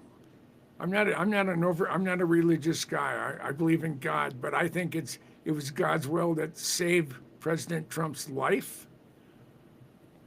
And on the 15th, and I think it was, God didn't choose a perfect man. He chose the man perfect for the job, and that's President Trump. And I think it's. I think he's protected I think God has protected him. He should have had his head blown off, and for whatever reason, his head turned at the precise moment, and that thing just clipped his ear. No, this is, I believe a lot of this is divine intervention, and a lot of people are pulling their heads out of their ass so they can see just how bad the deep state and the left and it's not the liberals. I have dear friends that are liberals, and all their friends it says, you have a friend that's a mega Republican. Yeah, and we've been friends for almost 50 years, and we'll stay friends. And we go there. When I go back to Minneapolis, we sit there and we talk politics and we laugh. I respect who he is, and he respects who I am. So, but there's going to be some changes that going to happen in this country and the world in general over the next 18 months that will be absolutely biblical in what they are as far as changing the world. You know anything about what Karen just wrote? That's what I was just going to ask. Best actor for using blood CGI Well, pill. it's a comment before that one from Karen. Oh, spoke with Ryan. Okay, Ryan Valley. Okay. Okay, if they're correct, could be a trial or a final nail in the public coffin. So I'm not really sure what all that means. I think I have an idea what she's talking about. So a lot of it, what people have been talking about, particularly with the vax and the mRNA and all of the graphite and the nanobots and everything else has been in the cocktail. The tracking, and Karen, jump in here if I get this wrong, but the tracking system with the 5 and 6G and even 7G, as well as some other telemetry, is going to be kicked off to activate the nanobots in the vaccines, in the delivery mechanism. So that it's like the weaponization of the delivery mechanism, which was the jab, and then all the shit that went in there. The trigonexum is the 5G on up. Yeah. But I understand that it's at a real specific frequency over a certain period of time, and I understand that. Again, these are from people who supposedly know, and So is this going to be like a depopulation event, or is it going to be like a sleeper it's cell event? event? It's happening now. I mean, drop over dead for no reason. Well, I think to G's question, it's a depopulation event, Yes. and it's specifically what's odd about it.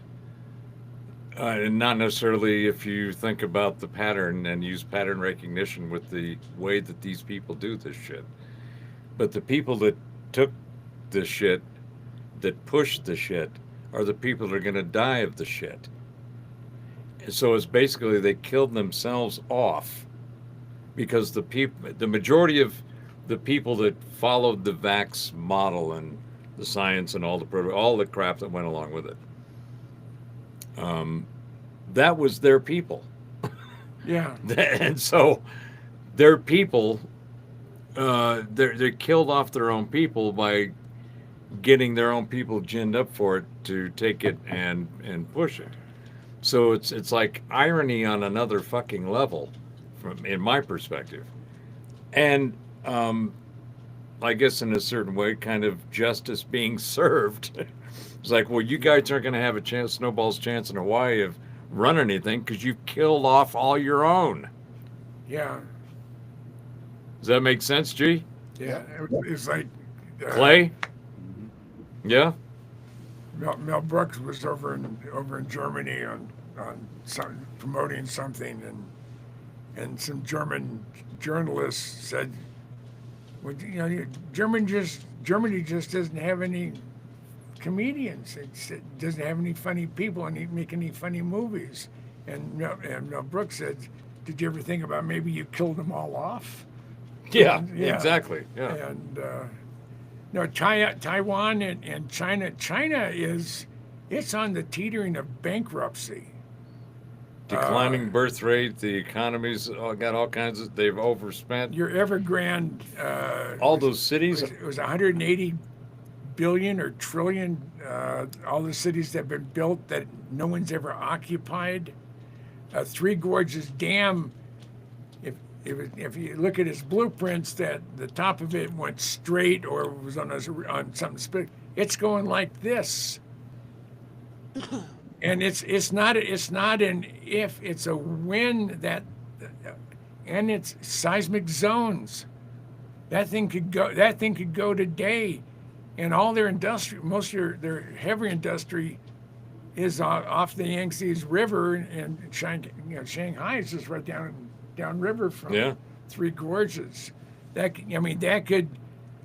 could destroy them forever. If they're going to invade Taiwan, they have all our best equipment there in Taiwan. Taiwan it's 100 miles of open ocean to go from the mainland to there. There's no way that they're going to be able to move an adequate number of even paratroopers coming down, coming across this, the streets of. The China Sea, isn't it? Is No, that it's Straits the of China Formosa. Straits of Hormuz? No, Formosa. Oh, Formosa. Okay. Yeah. And we were there. They had one of the arsenal boats, the USS Michigan, with its 154 Tomahawk cruise missiles and a modified Ohio class submarine, has been in Guam now for over 2 years. It's finally coming home, and I'll be able to photograph it when it does, to finish one of my books. But China's in some deep trouble financially. They, their aircraft carrier, they're building the second big aircraft carrier. They're oil burners, and when they go out to sea, even when they're going on some maneuvering and some other stuff, they take 4 ocean-going tugs with them, because the damn thing breaks down and they get towed back to shore. Their submarines are so loud that when they start the reactor, our guys can hear it. I mean, it's just Chinese good at stealing stuff, but they're not good at precision stuff. Not yet. They probably will be, like the Japanese after World War II. We got nothing but junk from them. Now everything comes from Japan is the finest. It's the ultimate of whatever that particular product is. China owns us. They own our products. They own everything that we buy. Hell, they own half the medication we take as humans. I mean, it's crazy. That's got to change. It's crazy to think that we're at war with China, but that's where we get a big portion of our medications. Well, yeah, that makes sense. Yeah. I don't think.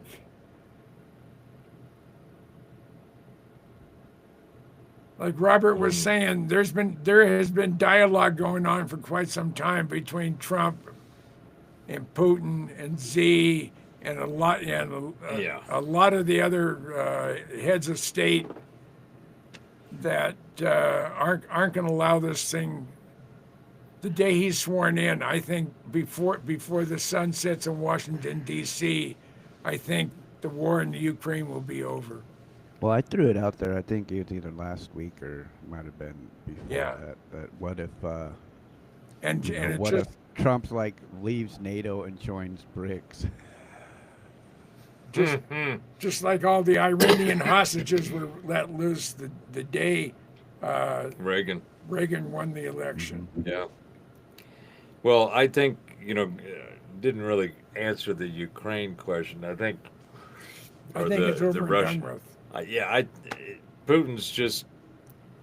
Trump's going to tell Zelensky what he's going to do. Putin's going to, because Putin and Trump have already worked it out. The whole section where all of these Russians have been in that, I think it's Donbass region, I think is what Yeah. they call it. That's just going to go in. There's no way Ukraine's going to go into NATO. NATO's going to fall apart because Trump's going to tell them to fuck off. And the WHO, And the WHO, and Okay. the UN, the WHO, the World Bank's going to get its ass handed to it. But just on a geopolitical side of it, um, the Trump and Putin are going to put together deals on energy and technology, and they're going to start working together because there's no reason for us not to be working with Russia. The Yeah. only reason that anybody's, it's been a pain in the ass because of the idiots that have been out there stirring this shit up. But they just got their walking papers. So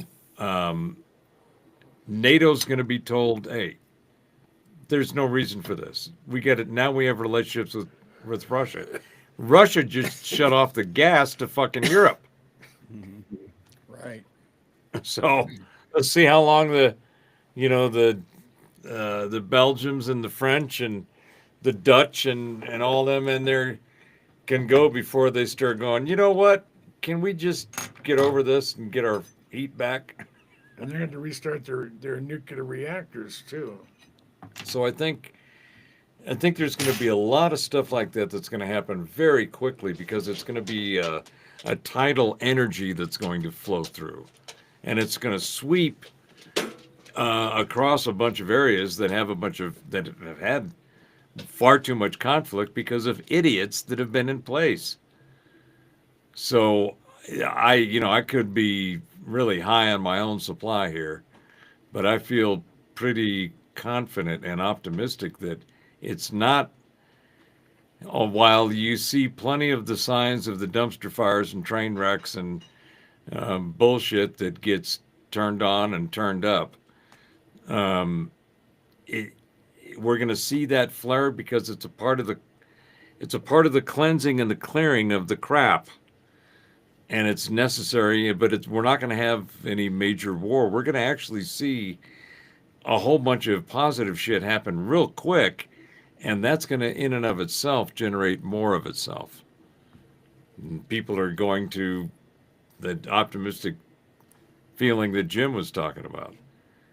I think that's just going to start spreading even more, and it's going to be organic and self-fulfilling because it'll feel so good that people are going to want more of it, and that will perpetuate itself on its own. But I could be high on my own supply. So where are we at now as far as Riverside time wise? Oh, we're about 340, I think. No, that's not bad. No, not bad at all. I would like to address Mr. B and saying that we did not intentionally mean to hurt Mary's feelings or yours, and I was hoping everybody, whatever we said, was just in good jesting and camaraderie. I hope you guys are well, and we love you both. I missed that. Was that in the chat? Yes. Oh, well, I'm sorry I missed that. Well, of course, he knows that there's never any untoward toward anyone other than people like Mr. B who deserve it. Yeah. And certainly yeah. Mary does not fit into that category. So So please accept our apologies. We did not mean anything. I don't know exactly what was said, but please forgive us, and we love you both. yeah, come up from down under one and join the show once in a while. Come and say hey. If you're lucky, you might, end up like Goodall here and sitting here in one studio doing a show. It's been fun. It seems to kind of work out. Yeah. I'm visiting all my shut-in friends who haven't done anything, gone anywhere. Numbers down here, many being locked down again. So Trump was pre-selected Did she say here? As was Obama. Yep. Same. Yep. We know that. Same class unit as Trump. Yep. Passaggio. Haven't talked about him in a while. And the numbers are not here. Too many being locked down again and already masking all over here. Oh, good God. Yeah. Even Fauci said masks did absolutely nothing. It's amazing how easy it is to herd the sheep. Yeah. There's that much of a That's the live, that's on the channel. This is studio. So there's a bit of a delay going over there. there's a hell of a delay. I mean, my hands are cold, so I'm. No, it's quite. I mean, it's really quite a delay. I'll show you guys this again. This is a live stream happening in about 15 hours. There you Which go. will be a little later today. Now, you've had Lynn Monet on before, haven't you, girl? Yes, this will be her third or fourth time, and we have her on this Sunday at 6 p.m. Central, and we're going to continue the series of her Omni book set about afterlife and angels, and her being able to see and speak to passed away loved ones, or as it's happening, because she's been in the medical profession for X amount of years, and have counseled families and helped them through their grieving process by helping them understand what happens in the process according to how Lynn sees it through frequencies and colors she sees. And so it's always a great show. Yeah, so Sweet. you guys can go over and hit the notification bell so that way you don't miss that.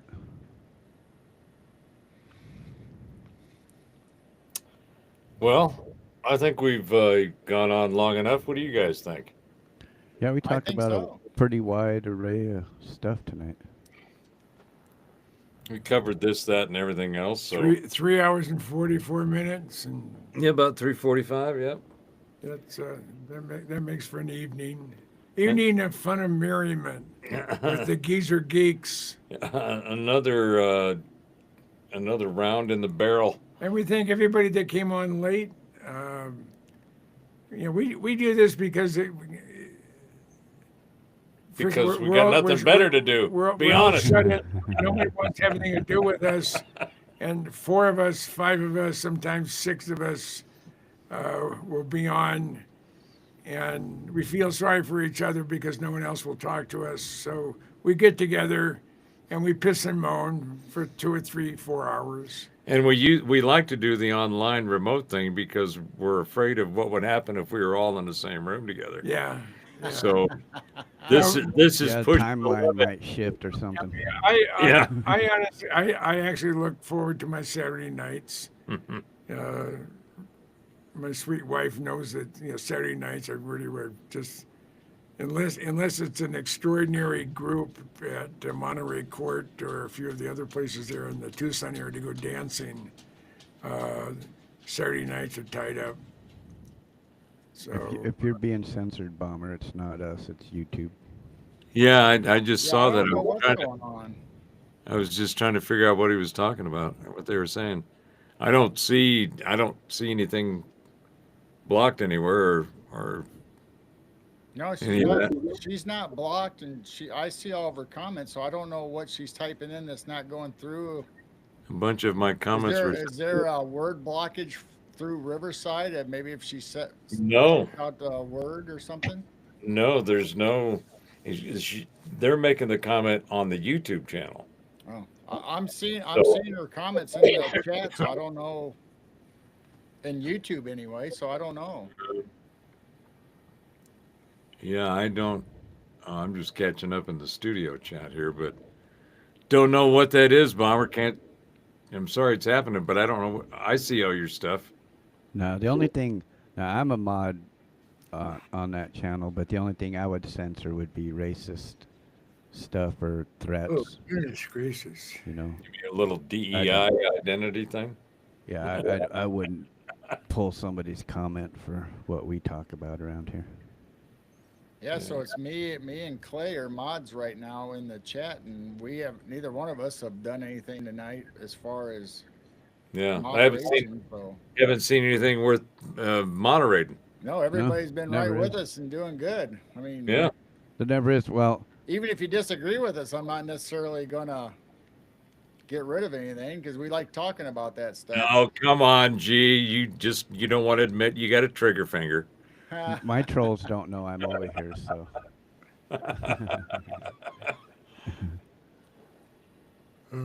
Yeah, we hit a lot of topics tonight. Thank you, everybody, all you guys that came in there at the end. Thank you guys for coming Yeah. in and hanging out with us. I'm gonna be on someone's program on the 13th of January. I'm not sure which one. Is it? It's not yours, is it, G? No, I don't think so. I talked to Michael. Yeah, we gotta get you and Michael scheduled. I already told Michael that whatever day you pick, it's okay with me. All right. Yeah, I like Michael. Yeah, and you won't really have to do anything because he'll do all the screen sharing and Well, I'll set aside a 3-hour time slot, and yeah. Yeah, and let it rip. Yeah, I mean, we had like Mr. B. Terry said when I was on with Michael, is he really did not say anything other than our two guests tonight would be Jim Goodall and Michael Schratt, and then. Thank you for joining us for the last 2 hours. The program is over. That was basically all he had to say the whole time. And it was fun. And Michael's such an incredible professional when doing it. And he's also a very dear friend. And what I love about him is what he's telling when he's talking about whatever the particular recovery was or crash was. None of it's his opinion. He is just like Sergeant Friday from Dragnet. It's the facts, only the facts. And that's all he reports. He doesn't report, well, I sort of think maybe this. He doesn't do that. And he's really dedicated most of almost his entire adult life to this. He is the shining example of how it's done. Yeah, and I'm delighted to call him a friend, as I am you characters here. And I did see Really people. Well, speak for yourself. Yeah, I was just going to mention Bomber had mentioned watching Marfugal. Now I'm subscribed to Marfugal too. I'm subscribed to 2 of his channels, and yeah, I watch his stuff quite a bit. And also, someone had mentioned earlier the channel Redacted. I watch that religiously too. I like Redacted. I like Clayton and Natalie are both really good and in depth, and the Been guests dropping they get. sweet stuff too. Yeah, the And- guests they get are just amazing. So And Yeah. and, Oh, and, yeah. two of my favorite guys is the Cousin Brothers. Some guys don't like, some people don't like them. I mean, they've made a living of doing what they're doing, and it's amazing to watch them work. They've been at my house, and Well, it's just like that's why Michael and all you guys, you're dedicated to it and you stay focused on it to go get it done. Otherwise, you wouldn't have how many books now? 29. Fuck. 29 books. Damn. I mean, you could build a house with 29 Well, books. hey, you got 20 more years.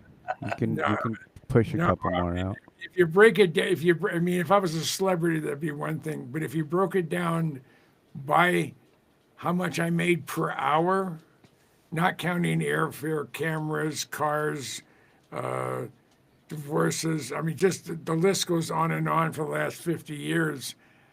I've made probably maybe 4/10 of a cent an hour over the last. Because I'll do a book. Yeah, So you're in it for the money. absolutely. Yeah, that's what I absolutely. thought. You I could do. tell. I do about one book a year, Yeah. I can actually put it together faster than that, but then the publishers really, I have to fit into their slot. And I've been trying to finish my third volume of my submarines, the United States Navy nuclear submarines. And volume 1 was the Los Angeles class and Know Your Adversary. So I had the Chinese, I had the Russians, the Iranians, North Koreans in there. And then volume 2 is the Seawolf Virginia class. It took me 7.5 years to get on the USS Connecticut, which is the second Seawolf boat. And I got a friend of mine who was on the Connecticut, and he wanted to know, how in the hell did you get a camera on the submarine? I said, I asked. And they said, they confiscate your cell phone is put into a lockbox with your name on it when you get onto the submarine. You can't have any recording devices. So wait a minute.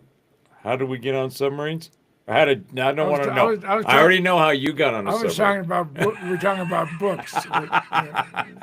And you said how many I had, and I'm finally. There you go. I'm finally. I've covered a C4 boat. This is a ballistic missile submarine, Ohio class, a D5 boat, which is the operational ballistic missile boats, and there's 14 of those. Most of them are on the West Coast, and there's in each coast they took the 4 oldest Ohio boats, took out their ballistic missile capability, and each one now can carry up to 154 cruise missiles that can hit within a half a meter of your target. That and a muffin will get you a latte at Starbucks. Not anymore. Well, it used to be a good deal. All right, so I had to grab that squirrel and rein it back in here because we're about to just get unceremoniously disconnected if we don't disconnect We ourselves. got less than Thank 6. you, everybody. And we know how tough it is when we get talking and Yeah. and it's like I don't want to stop listening to myself talk. Do you? I look forward to this. I talked to my dog, and I talked to my buddy Stuart on the phone, but as far as just the guys getting together, this is my get together. I love it. I love it. This is where it's at when there's nothing else to do. Yeah. And so thanks everybody for coming by and hanging out and participating and Had a wonderful time. asking questions. And I think the next one will probably be we'll do an AMA. We'll do some polls out there and we'll do a ask anything. You guys ask the question and then we'll take it and gnaw on it a little bit and see what we come up with. But And we should do some type of promo, even a little blip that the Geezer Geeks are going to be on. We are on. yeah, we kind of slacked off on that because the shows all that holiday and election stuff was going on. Yeah. But now all that's over with and we got good stuff lining up. We can get Maybe, back uh, on. Maybe we'll get the show scheduled early enough so we can get some half-hour notifications out, maybe even. Yeah, get that little hey, it's coming. We did that once. We might just be able to pull it off again. So anyway, well, thanks everybody. Thank you, sir. My Appreciate it. pleasure. Thanks for It was coming in. fun. I mean, it really was. And, Yep. I got a doggy fix. I miss my dog. Yep, I miss my wife too, but I miss my dogs. you got a couple of hounds that are ready to make sure that you get some sleep. I'll tell you that. So we will say adios, everybody. Thanks for coming. And happy New Year to everybody. G and Clay, just stick around after we stop so we can make sure we get our uploads done. All right. And then we will see everybody next time. And maybe, just maybe, if we're lucky, you'll get a notice if we pull it together. So Good night, thanks again, everybody. everybody.